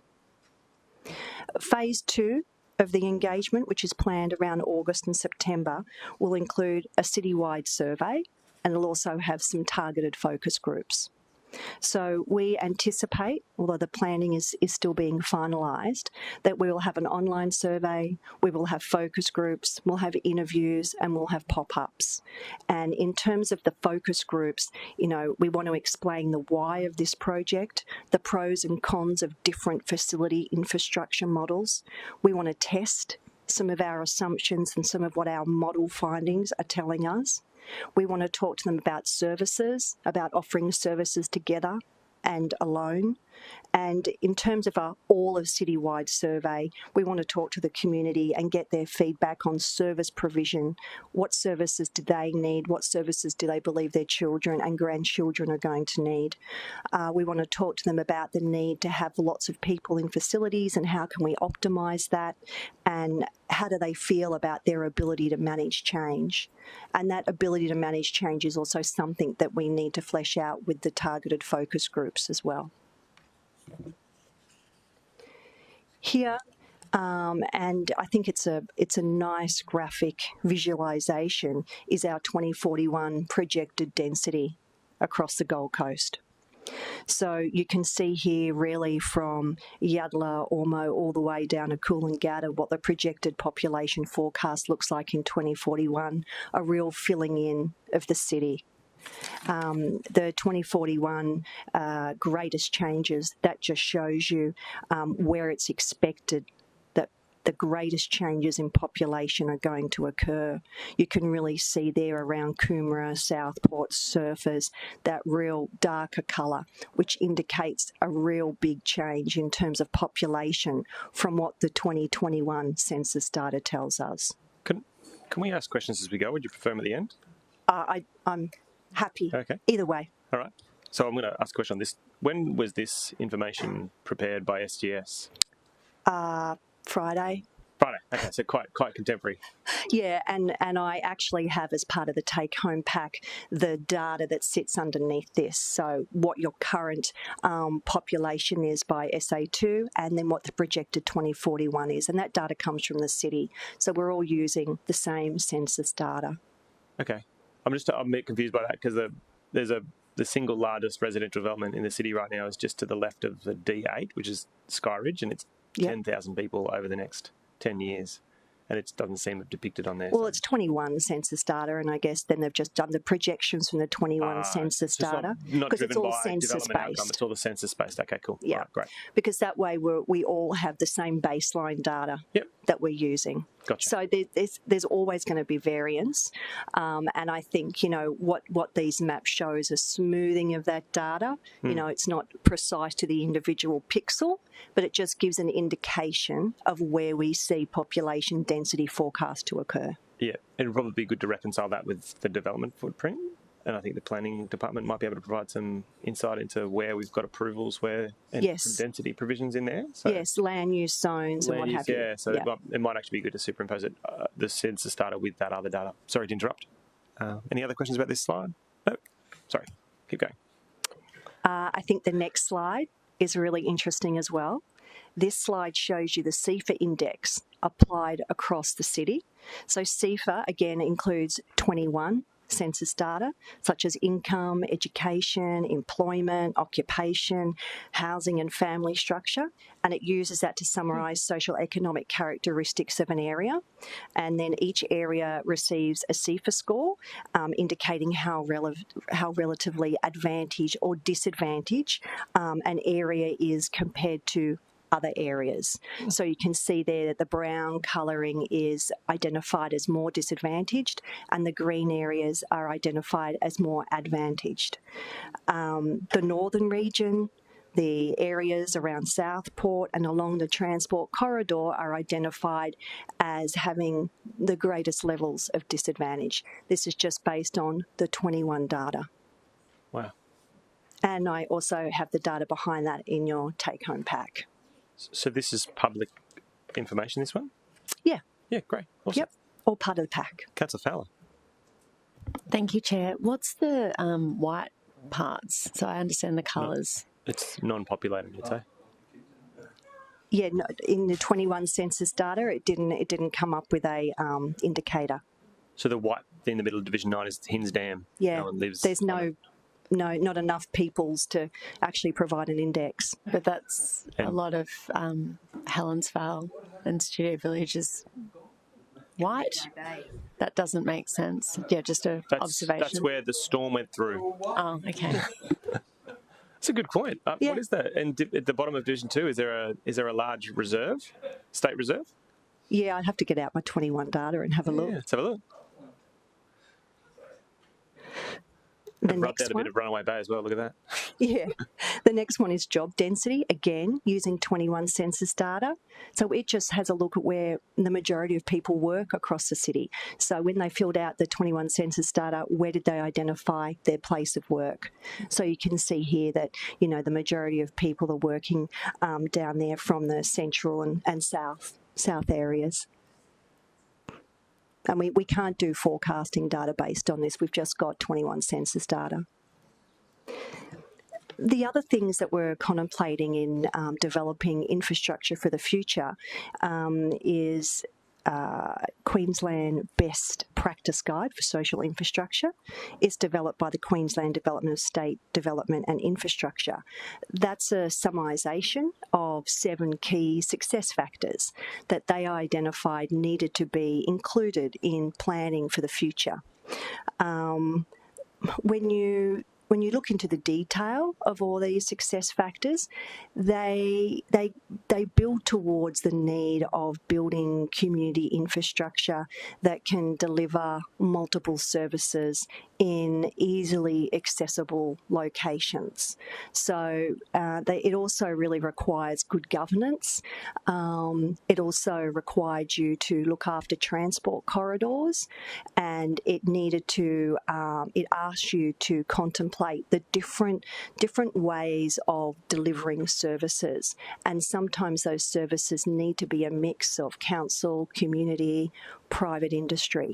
So that's just one of the papers that we have been referencing in looking at what the future could be.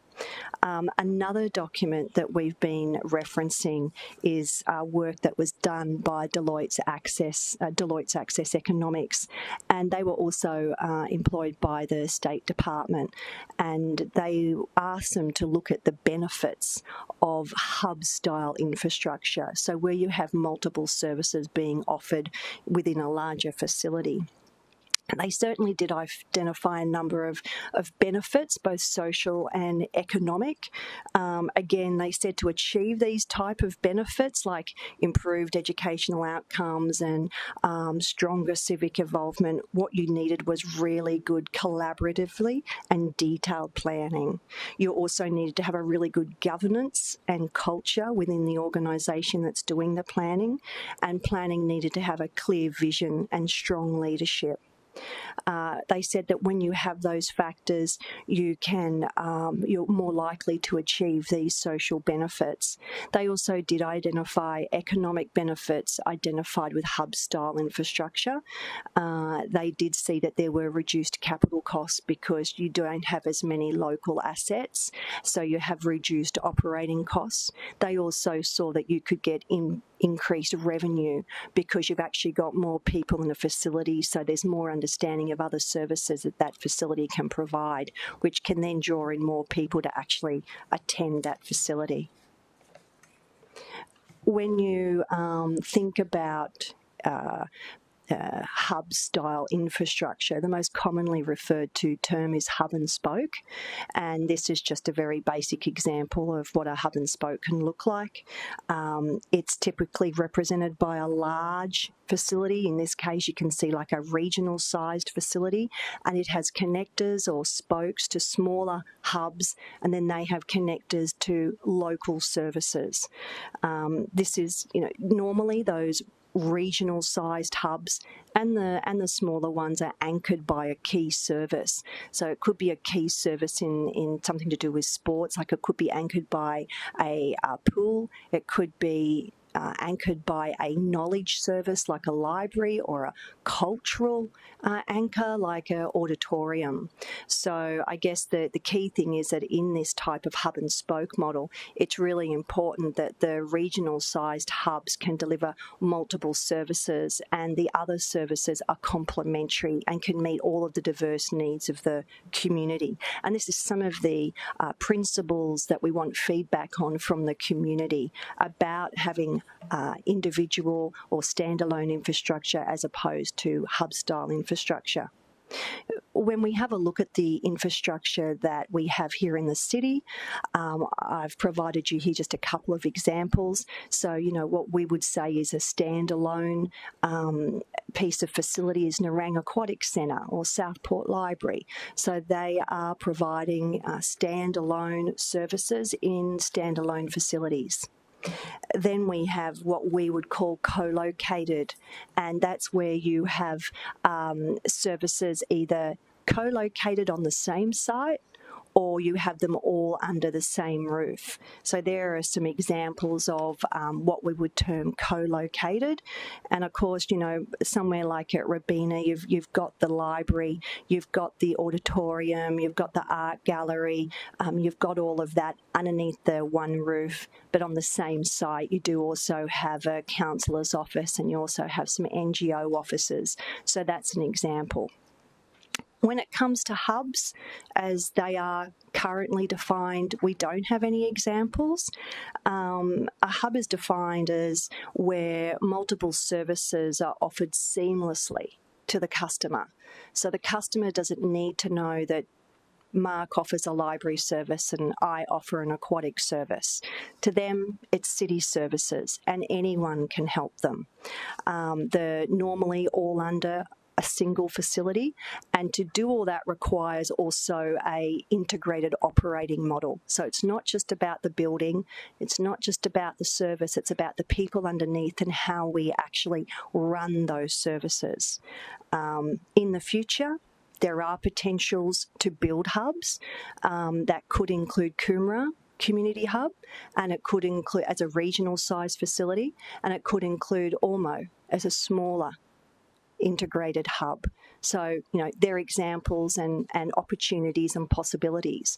But again, we want the community feedback on how they feel about having services in the one area or under the one roof, because there's benefits and disadvantages to all different styles of infrastructure. Our standalone facilities, you'll find that, you know, mostly they are really well loved. The locals really love their local standalone service. They have a real ownership over that facility, but also because it's only a single service, it does only provide a unique service to a unique community group. So the community actually has to go to different facilities to get all of their needs met. So, you know, there are advantages and disadvantages, and the same for hub styles. So, you know, for the hub, what it means is that you can offer more services in the one location, meet more needs of the community in the one area.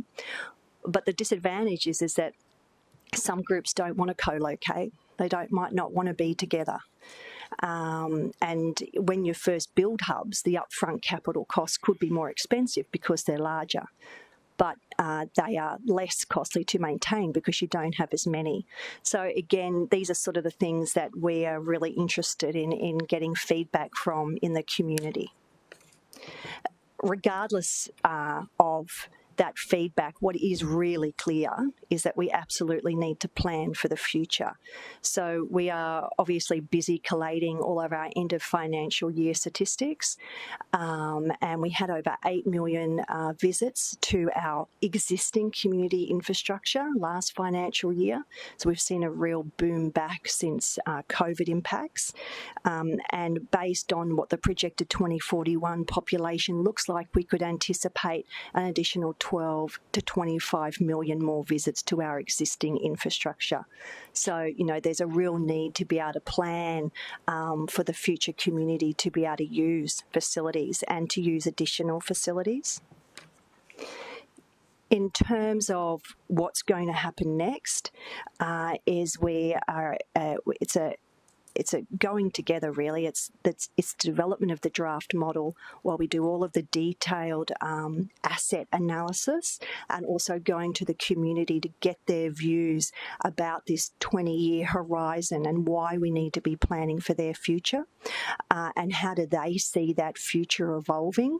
So, you know, we intend to be coming to committee with a paper to look at getting approval for the model, and at that stage giving an update on the draft plan, and then coming back to finalise the plan. And then next year, because we need to finish this work by the end of this calendar year, and next year it'll be the execution of the roadmap. In the take-home packs that I have for you, I have all of those maps. I have the tables sitting behind them. I've also got the household size, the household composition, and because that information I would say would be quite interesting, and it's also an opportunity for myself and the team to work with you individually to look at anomalies, to ensure that we understand where your future plans are, and bring all of that together so that we can absorb it into the detailed planning that needs to occur. So, that's my presentation. I hope you found it interesting. I look forward to questions and just working with you one-on-one as we develop the model. Excellent. Is there any questions? Councillor Coase. Thank you, through you, Chair. I was quite interested in the slide a couple ago that pretty much showed our projected growth in use of community assets is pretty much in stride with population growth across that period of time. But it didn't... Do you want us to go back to that slide? Yeah, sure. But it didn't indicate any decline in use of community assets that I would have expected just from a change in society where we're becoming more insular. So is that perception that I have actually false based on data, and there isn't a decrease? This graph was just simply looking at what's the visitation to our facilities at the moment, and if it continued for 21-41, what would it? Without that's any all it change is at the moment. to the way that society operates. Okay. No, pure data. Was it that graph you wanted? Yeah. Yep. Great. Any other questions? Councillor Hamill. Thank you, Chair. I had a question. So as part of the review, there is a chance that there would be sites, possibly existing standalone sites, that would be identified that would no longer be needed in the longer term plan. What would this piece of work, or when on this piece of work, would it review what the possible end use of those facilities are or buildings are, if they're to be repurposed for other thank things? you. Yeah, through the Chair, that's correct. So in looking at what the 20-year vision is and in doing the detailed analysis, we could identify that we need facilities in X, no longer needed in Y, what's the roadmap to move the Y to the X, and then what are the potential opportunities for reuse of those facilities. So absolutely. It occurs to me that repurposing certain assets that we have that are used for one purpose but might be better suited elsewhere might end up happening. So a site that might currently be a library might end up being some other sort of community facility serving some other purpose.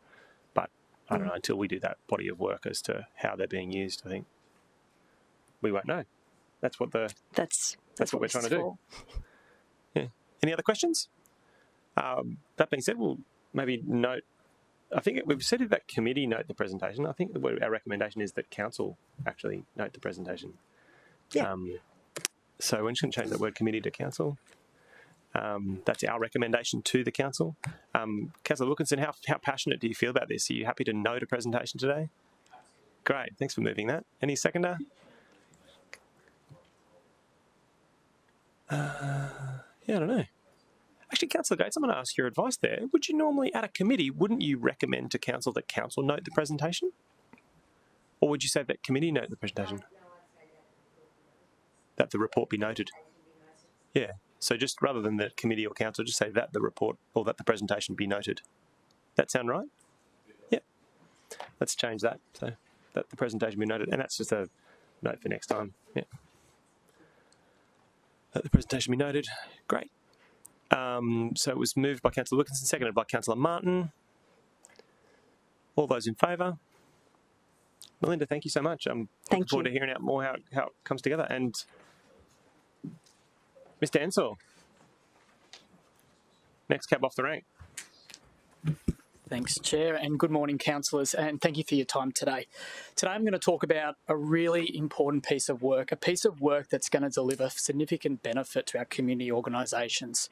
That is the Community Lease Framework Review. As many of you know, this project was initiated back in 2022. However, we paused a lot of it last year and just relaunched it recently. And we will work directly and hand in hand with the Community Service and Facility Review over the coming years or months. This project is run by Service Gold Coast in collaboration with a number of other internal stakeholders. Like the Community Service and Facility Review, this project is all about the future of how our community facilities will be managed through our leasing framework. The leasing framework is the mechanics of operating a community facility. It's how we manage, operate the tenure for over 300 of our community organisations throughout the city. It will look at the obligations, the responsibilities of the city and the tenant, and how the lease is structured.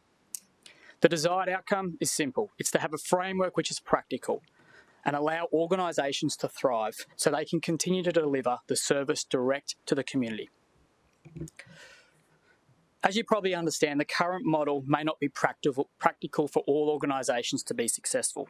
So to illustrate this, I have 3 fake presidents and I'm going to talk you through them. Tom is the president of a large sporting club with 600 plus members, a sporting club that has close to $500,000 in annual turnover.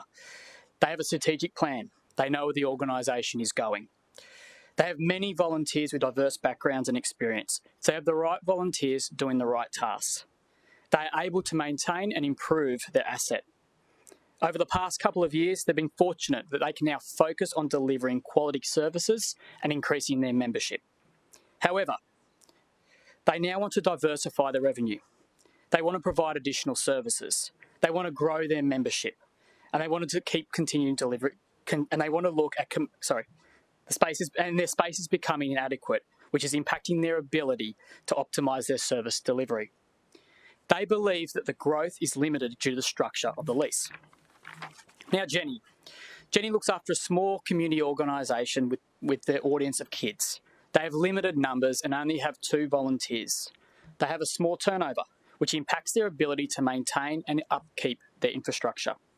They struggle to increase members and get more kids involved in the club because she is too busy looking after her asset and making sure that it is compliant. Jenny's club seems to spend most of their revenue on insurance.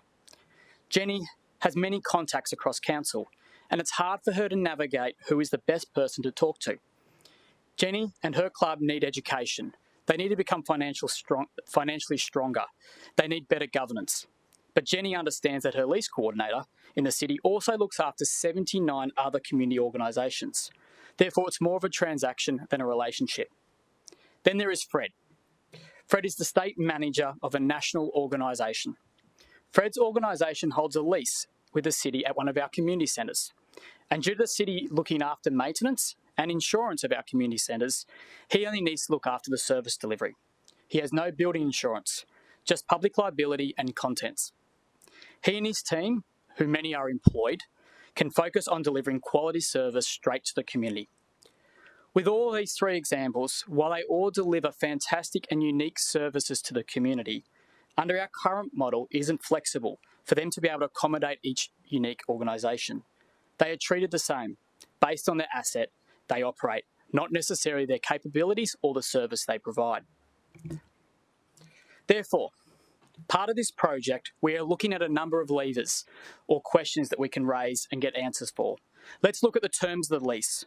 Is there a need to be more flexible within our standard terms to encourage and allow organisations to be successful? Do we look at the relationship model? As Jenny said, she has many people within the council that she talks to. Do we look at having multiple people, or do we look at it as a key account manager? Do our organisations have the right capability and capacity to service and fulfil their obligations? What are the gaps, and how can we assist with quality education programs? Maintenance, whose roles and responsibilities? Who should be responsible for what? And insurance. Our current system has raised questions of efficiency and the significant excess per claim for our community organisations. How can we simplify this process? Under our current model, leases are categorised by which facility they lease.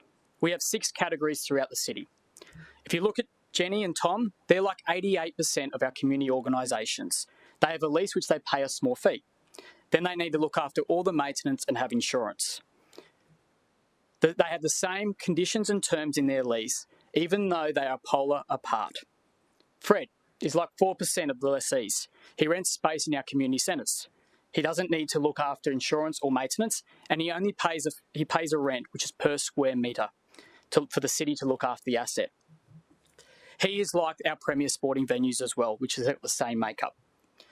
Further, this portfolio is broad and diverse. As you can see, we have 653 buildings, 334 leases, 301 organisations, with a total value of the asset close to $500 million. This project is a three-step process. Firstly, the framework, then develop the processes, then improve the governance. The whole time we will work hand in hand with a community service and facility review. As I stated previously, a lot of work has previously gone into the first step. The team previously has collected a lot of data and information, including benchmarking and looking a lot and also exploring other models, which I'll talk to you on the next slide. We are now at the stage where we need to review these models and options and consult with our lessees to get a greater understanding from them. Once we land on a draft model, it's all about understanding everyone's roles and responsibilities within the framework, while improving our processes and supporting the organisations with the right systems and tools. Finally, we need to improve the governance. We need to improve asset management. We need to ensure our clubs are financially stable. The goal here is to really ensure we have the right lessee with the right asset and under the right tenure. As I said previously, we've already explored a number of options and we've started to do some benchmarking against other local governments. If you look at the left-hand side, which is option 1, it's a real hands-off model for council. So the lessee has complete control, ownership and empowerment of the asset. Their costs are significant for the lessee as they need to look after all the maintenance. For council, very easy to administrate. It's a one-size-fits-all model. There's low cost for council, and however, the quality of maintenance might not be as good as the volunteers drive it. The tenant may also not be able to meet the obligations. Councils such as Brisbane City Council and Cairns adopt this model. Then if you look at the far side, option 5, this is when the city assumes complete control of the lessee responsibilities.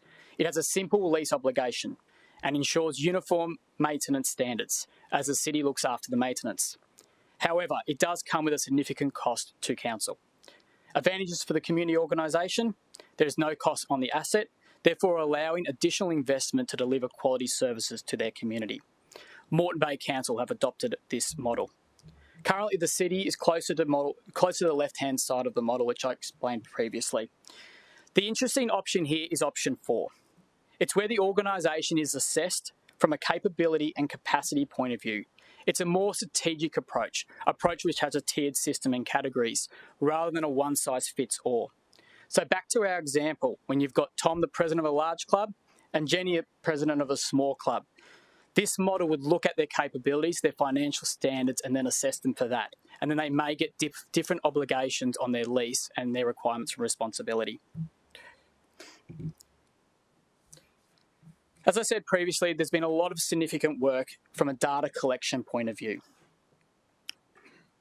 And as you can see in this slide, over the coming months, we have a number of things we need to do before Christmas. We need to do a detailed assessment of the models or options. We need to do consultation with the lessees, and we need to develop a draft framework. We'll come back here later this year and provide an update on the draft model, a draft implementation plan, and an understanding if there's major costs or policy changes. Thank you for your time today. I feel like we're on the start of a really exciting journey, and I really look forward to working with all of you in this room to help people like Tom, Fred, Jenny, and our other 301 community organisations to have better resources, support, so they can be successful and thrive in our communities. Thank you. That's good. All right, Tom, Fred and Jenny. Nice. I've got a question from Councillor Martin. Thank you, Chair. And yeah, I think that was really good, Fred and Jenny, just getting your head around the different perspectives. So I wonder if you could go back 2 slides, this one.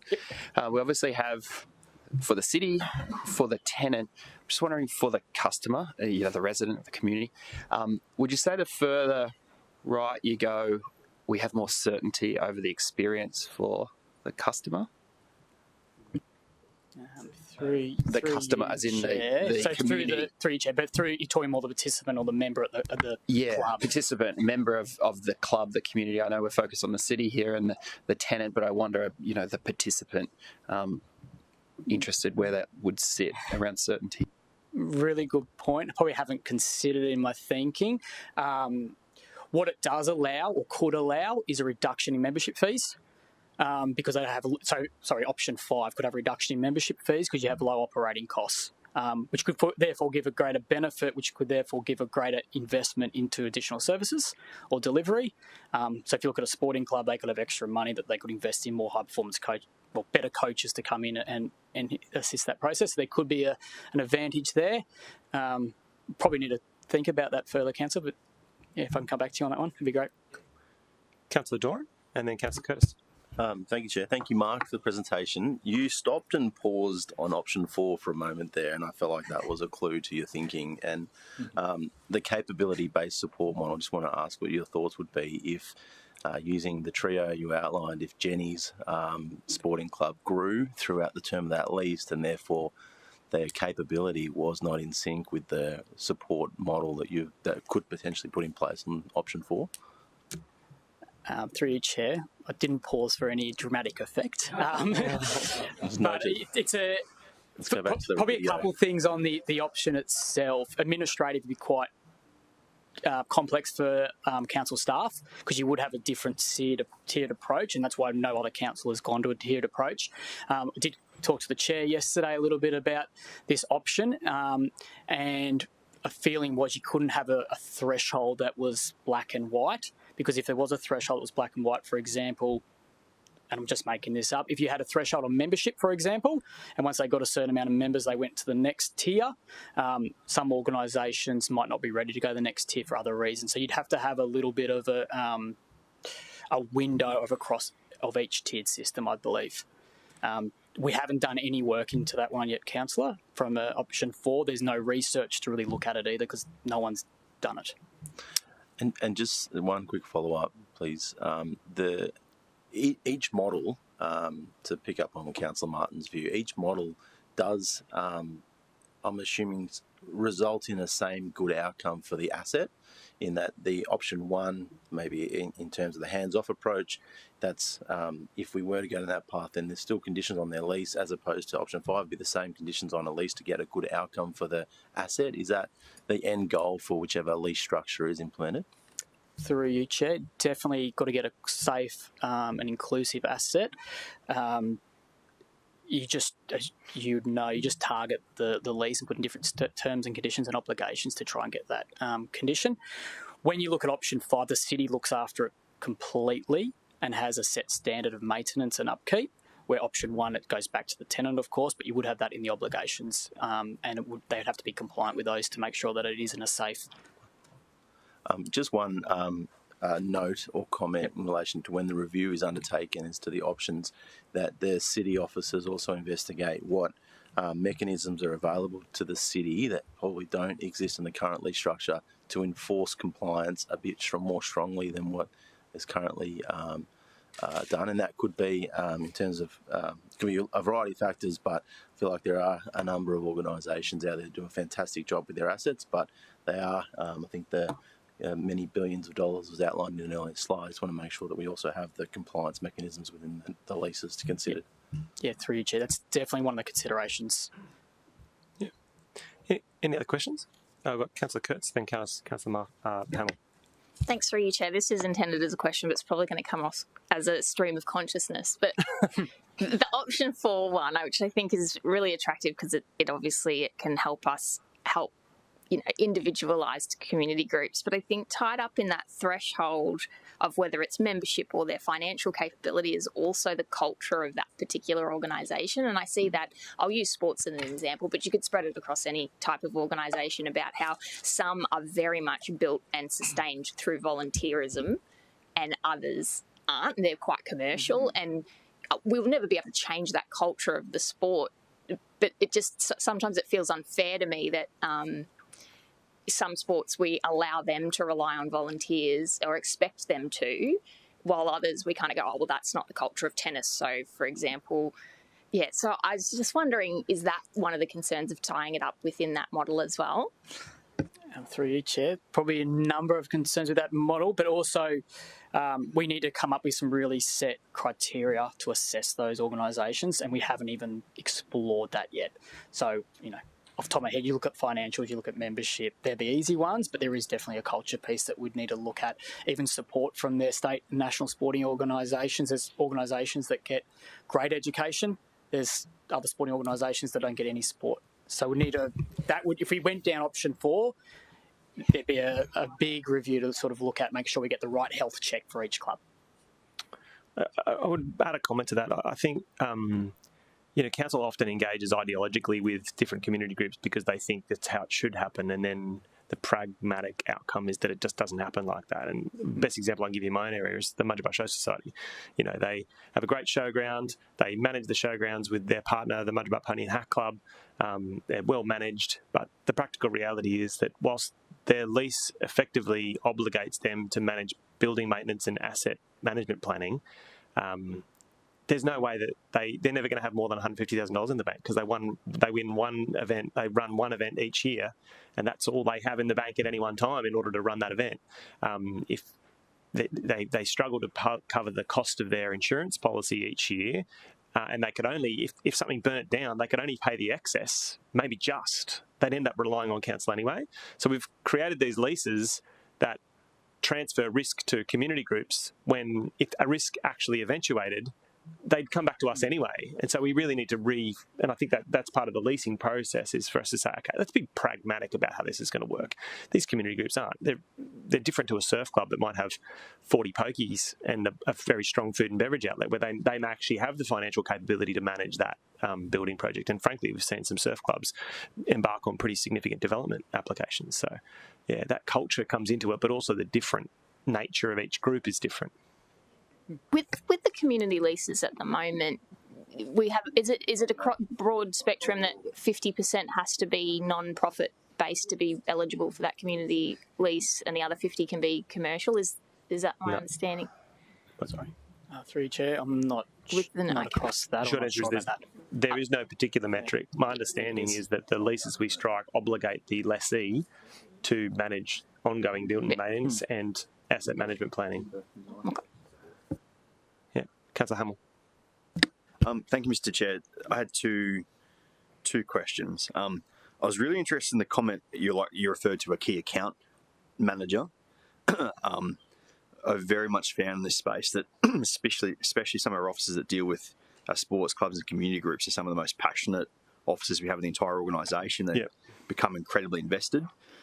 That also tends to lead to them also getting incredibly burnt out very quickly because they take on way more than what their job is supposed to be. So I was hoping you could talk us through your thought process around that a bit more, about what you might see that looking like, of what you referred to as a key account manager or whatever the title was, but what that looks like and what you would see them doing with sporting groups and community groups. Through you, Chair. Key account manager. At the moment, we've got specialists looking after our area. So you've got a leasing specialist, project specialist, leasing, a governance specialist. A key account manager, I think, would be more of a generalist who would be the front door for the community organisation. They would be the connector and the enabler, so they would connect to the right people within council for that organisation, and they would enable those organisations to thrive.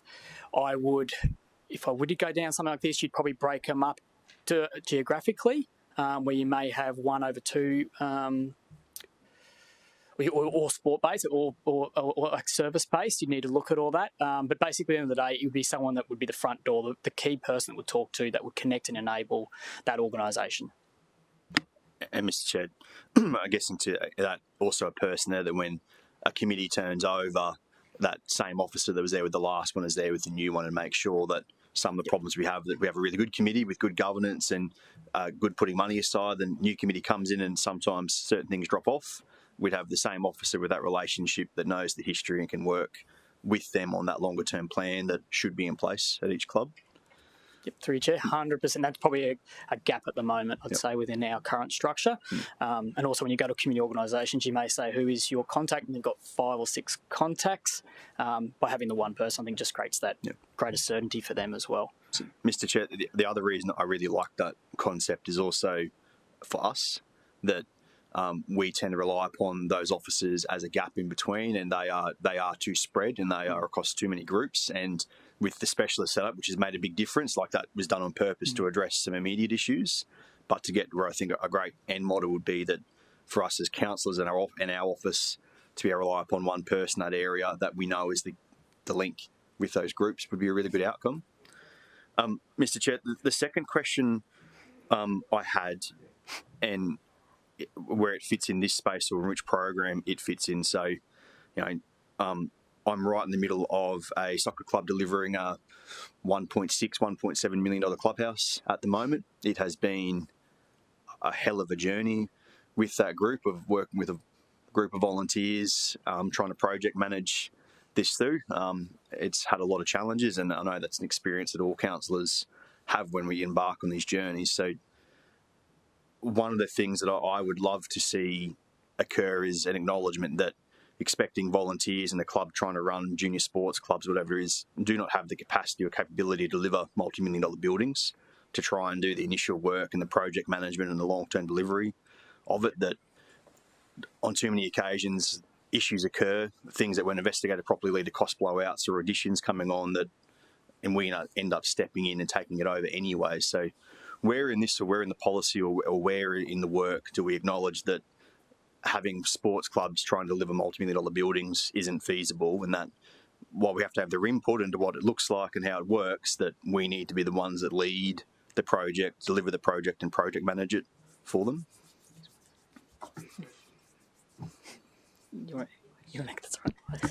Through the chair, we can definitely take that into consideration. I consider maybe the account management and how we shape those roles to oversee that, and what role in the models that we look at that would better support that.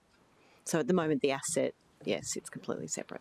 So, and Chair, something we can take on board. Yeah, absolutely. It ties in well, because the comment about a key account manager being a generalist, well, that concept takes it away from being a generalist, but that might have to be a separate team, that clubs or community groups that are going through a CapEx delivery of a new building or an asset, there is a specialist there that can work with them that whole way through. But trying to have volunteers that are more worried about, is there enough coaches this round, is there enough referees in the field, who's doing the line marking, also worrying about who's the geotechnical company we're engaging, what's the update on that, where that building's at, like it's hopeless. I think that, touching on Councillor Doran's comments, that capability-based support, I think, does actually make some sense, because some of the surf clubs are sufficiently financial that they've probably got a project manager that can do that building stuff, but some of our smaller rugby league clubs may not be able to do that. And I'm using those surf club versus rugby league, not in any sort of competitive tension, trying to say one's better than the other, but I think the whole purpose of this, and having heard from Mark yesterday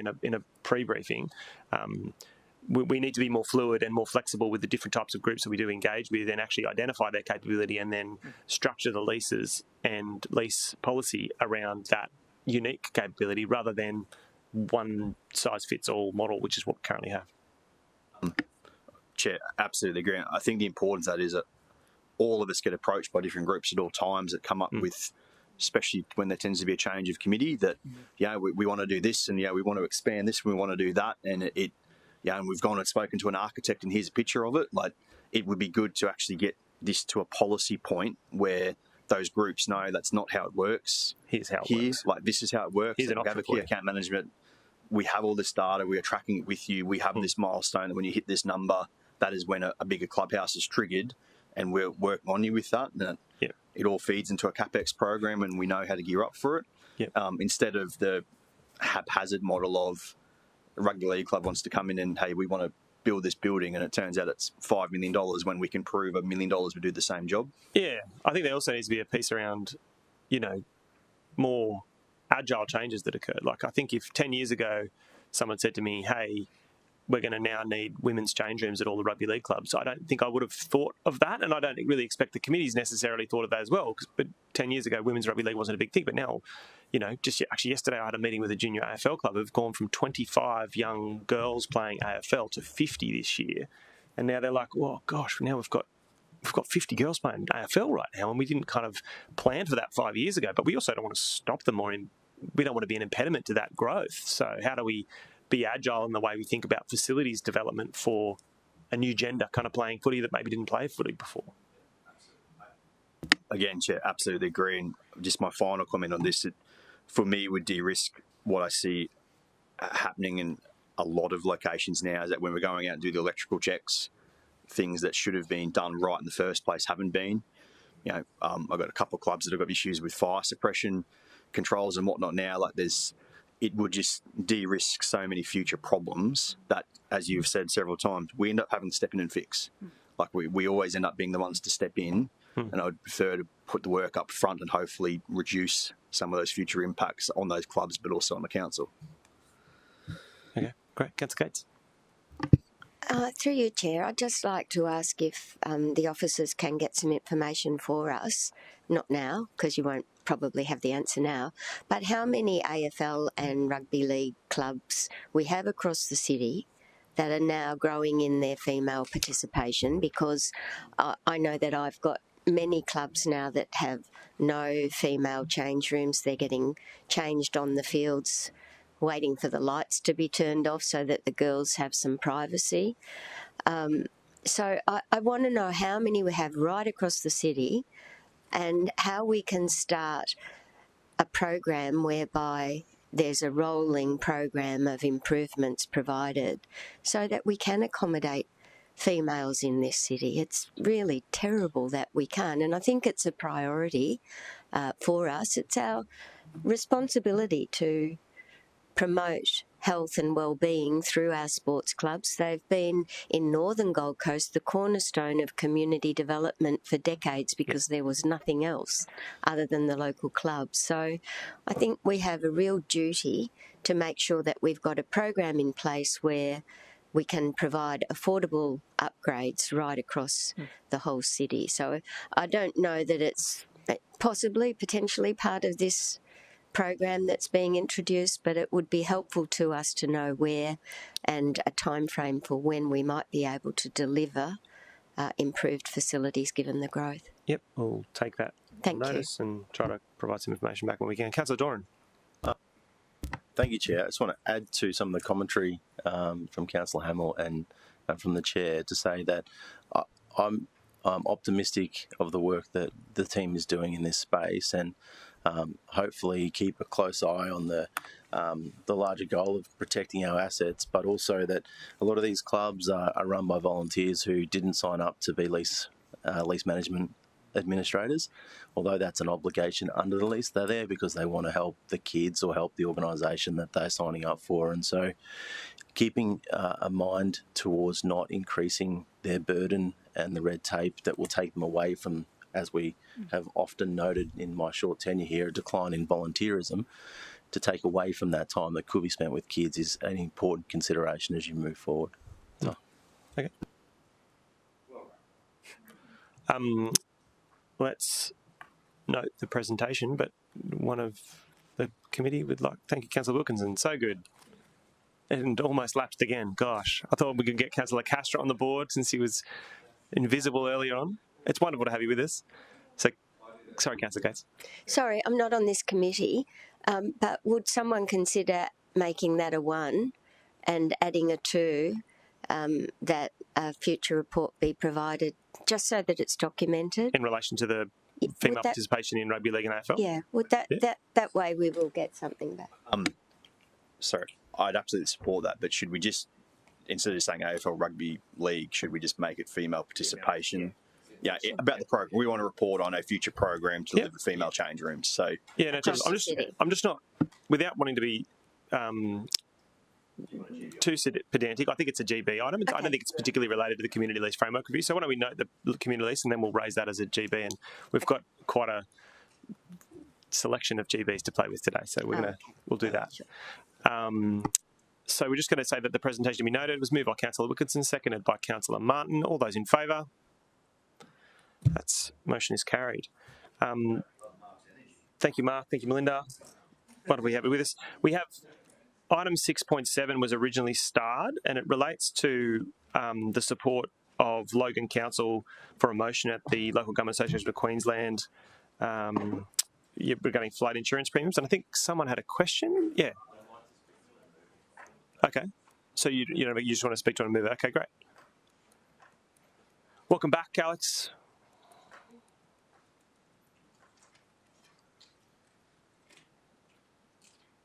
So you don't need a presentation, or? Okay. All right. Well, let's. Councillor Doran would like to move the item. Does anyone want to second the item? No one. Lapsed one of Councillor Castro. Gosh, Councillor Doran was so excited. It's gone. So. All right. So. Councillor Doran has moved it. Councillor Castro has seconded. Councillor Doran, why don't you open debate and talk about what you want to talk about? Thank you very much, Chair. So, the Logan City Council is seeking our support to attend to a motion to local government associations regarding the flood insurance premium pricing and the mapping. I want to speak to this today because it relates directly to an issue that's been brought to me by local residents in Robina. We have, throughout the city, approved various dwellings over the years that sit on floodplains, developable floodplains, and today this one specifically relates to the view terraces on Stadium Drive in Robina, and some councillors who have been on the committee for some time will be aware that it is actually on a 5 metre high platform, concrete platform sitting above a floodplain. And the consequences of the changes that were made was a resident wrote to me recently, and I'll give round figures so as not to identify them. When they went to get a new insurance premium after the flood insurance map was brought in, they were told their quoted insurance had risen from $650 a year to just over $6,000 a year. And in trying to, as a pensioner, in trying to deal with this matter through the call service of a typical insurance company, it became quite complex and not to the capability of the resident, and often not to the capability or the ability to decide, as it turns out, for the person on the other end of the phone. This is one issue that has been brought forward from one resident, but it does pertain to the overall requirement or request from Logan City Council for us to speak to it.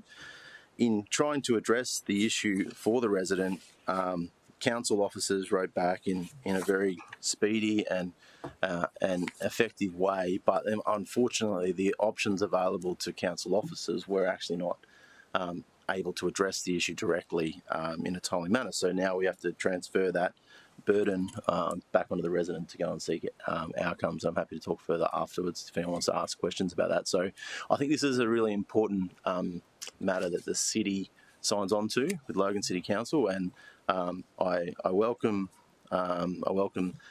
their leadership in this front, and I would ask that the council write a detailed letter as well in support that, whilst this specifically addresses some of the concerns I have around our floodplain, and we have other approved developments on a similar road level, and it will happen again. It'd be great if we can get this addressed so that we don't have that shock when it comes to residents looking to upgrade their insurance premiums in the future. Thank you. Great. Councillor Fowler, then Councillor Martin. Thank you, Chair. Just to follow on from Councillor Doran, I had a resident come and visit me yesterday. The resident lives in Helensvale. Her property backs onto the golf course. She is a carer of some people living with a disability in her home. So she was told by her insurance company that she's now in a designated flood zone. City officers have proven she is not in a flood zone. There is not one part of her property that is in a flood zone. So we provided that information back to her. But when she's actually been told that her insurance premiums are going to go from $2,400 a year to $10,000 a year, even though the city can actually prove that she's not in a designated flood zone. So when she started ringing around to other insurance companies, she got the same comment from 3 of them. We can't quote you because your area is under embargo. City officers don't know what embargo means, but it's very concerning that this might be a bigger issue than what we think.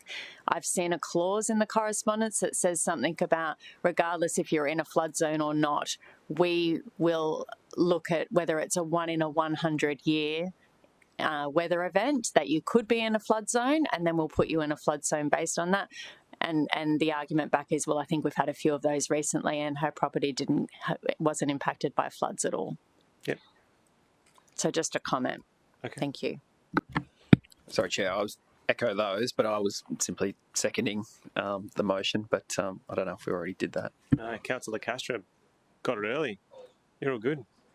Did anyone want to ask any more questions? Or all right, so we have a mover in Councillor Doran. We have a seconder in Councillor Castro.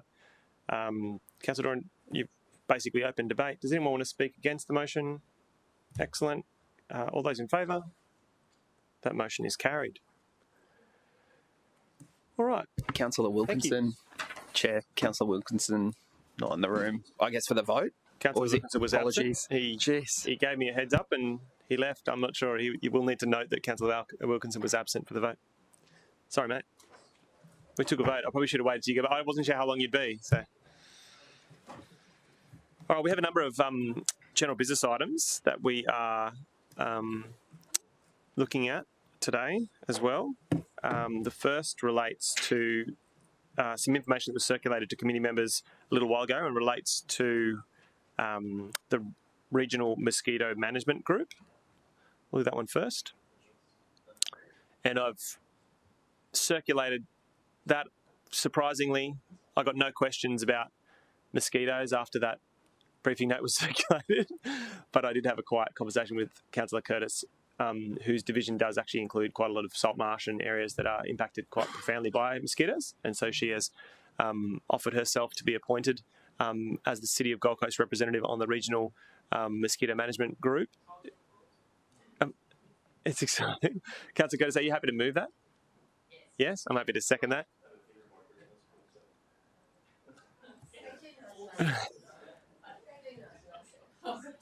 You get to travel around, so for councillors who aren't aware, the Regional Mosquito Management Group is basically a collaborative group that deals with Redland City Council, Tweed Council and the Gold Coast City Council, and unfortunately mosquitoes don't recognise boundaries, local government area boundaries, so those three councils work together on sharing knowledge and activity.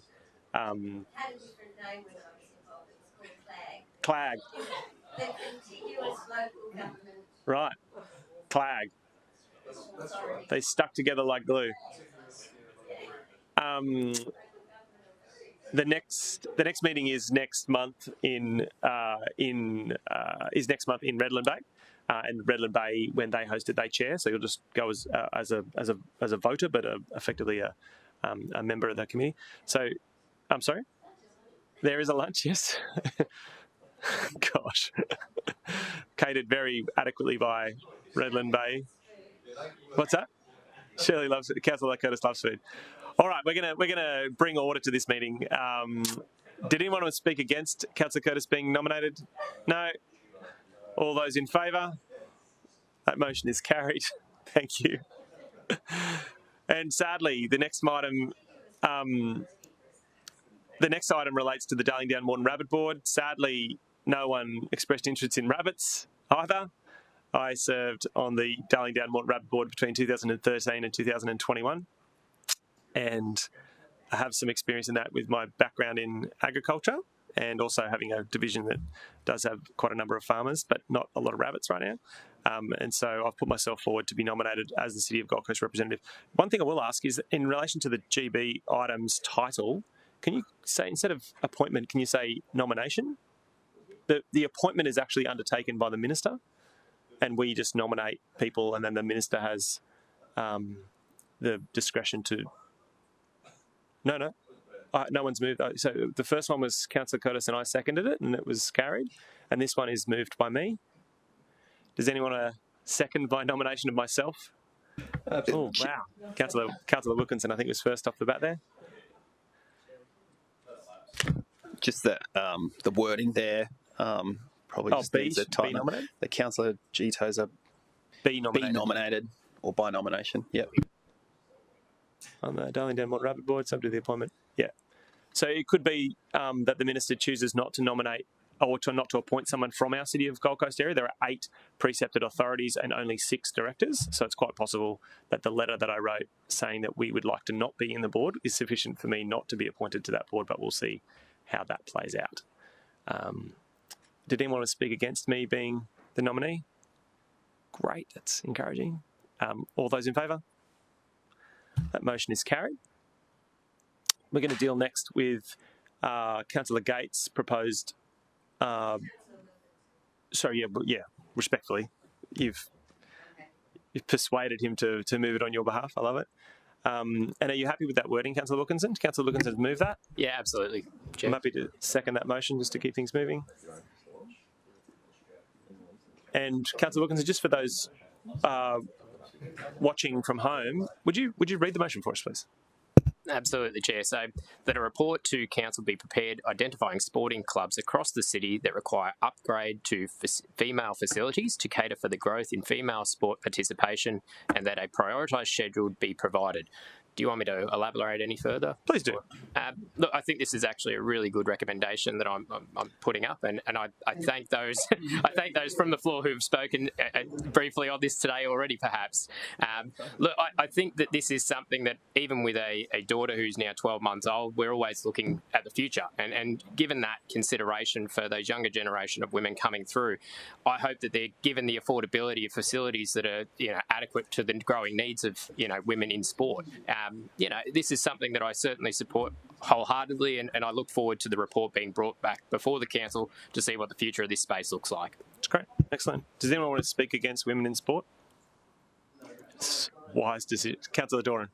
Thank you, Chair. Could I just ask that potentially we consider an amendment, because Councillor Gates' question that started this conversation was around the numbers of female participation in these 2 specific sports. We talk about the catering for the growth and the identifying the facilities, but I think does Councillor Gates still want those numbers? All right, so we're going to massage this motion.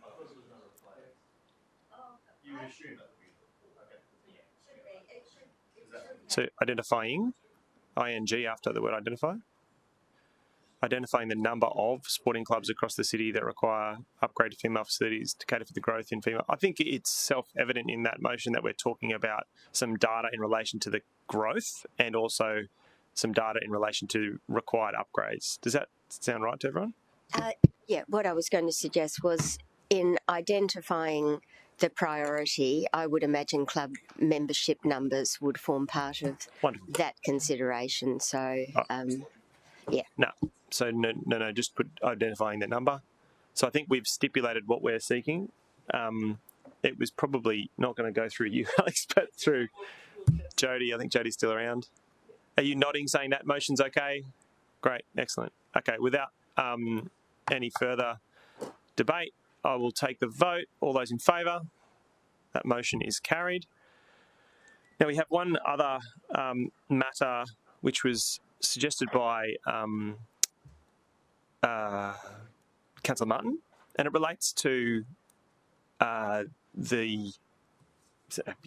stormwater and a coloured substance coming through the stormwater. You've got a motion that you want to propose, but why don't we just let Councillor Martin ask a question, and maybe Alex could just provide an officer response just in this format. Is that okay if we do that first? So you ask the question you want to find out. Thank you, Chair. Yeah, it did relate to that stormwater incident. I think it was started last week. And I know city officers responded very quickly within, I think, 48 hours. But the substance was bright green, fluorescent green. And then, in fact, I understand it was fluorescence. So that makes sense. But really just wanting to reassure the community that the work is being undertaken, that internal investigation will occur, but also more about our making sure our stormwater system, especially in public spaces like our open beaches or waterways, has the appropriate environmental and community protection measures in place. All right, so I'm going to, Alex, if you can just respond to that. Yeah, through you, Mr. Chair. Councillor Martin, so the material that was leaked is considered to be non-toxic. It's a leak detection dye, which is why it's a bright fluorescent green colour that plumbers use. And so that's considered to be non-toxic and that it has had no environmental harm or caused no environmental harm. That said, there is an investigation underway being led by the City Inspectorate where the environmental health officers are located, and so they are actually running an investigation at the moment to understand what occurred and why that leak of the material wasn't contained, which leads to the second point around stormwater measures, because it's really the behaviour of the tradespeople, the plumbers, carrying out that work to make sure that they're containing their materials.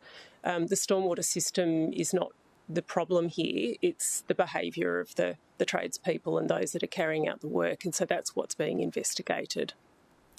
Excellent. So, Councillor Martin? Could I follow on from that? And it may be an answer for City Inspectorate, but would the findings of that investigation be made publicly available, or would that be dealt with confidentiality? Confidentiality. Yeah. So it doesn't pertain to my area. However, we are very happy to offer you, or the City Inspectorate can offer you and all the councillors, a briefing on the investigation status, and as part of that we can provide that advice back to you.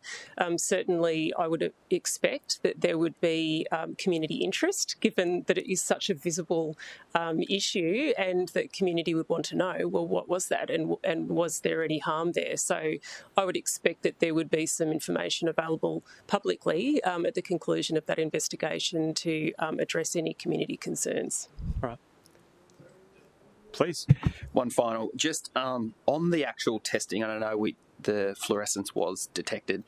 Was there a broader testing done for anything else? I suppose the reason is the community did raise concerns. Was there anything else, let's say sewage in there, or were we just testing to confirm our hunch that it was dye? Did we do a broad test of any other pollutant? That would be something I'd have to take on notice, and we can include that as part of the briefing. Yep. Yeah. Thank you very much. Which we'll do. So you proposed a GB item, and I feel like we've addressed it in the questions and answers, but I don't think there's any issue with us continuing to move forward with the motion you've proposed. Just it sounds like it's going to be a matter of course, councillors being kept informed and particularly offered a briefing if they would like to. So are you happy to move the motion as it stands? Yeah, great. Does anyone want to second that motion? Thank you, Councillor Doran. All right. Given that you've seconded by Councillor Doran, so moved by Councillor Martin, seconded by Councillor Doran, given you've kind of opened with questions, did anyone want to speak against the motion? All those in favour? That motion is carried. All right. I don't think there was any other general business items. Nothing. Is there any other general business items that... Councillor Castro, you've been very quiet for the whole meeting. Did you want to raise anything before we finish up? All right, great. Oh, we weren't sure what we were going to do without you, but we pushed through. You might not have heard it, but Councillor Castro did make an excellent contribution to the rabbit conversation. Yes. He said, hair. Did he? Wow. Wow. That is a dad joke. That's a dad joke coming not from a dad as well, Councillor Doran. I declare the meeting closed at 12 o'clock.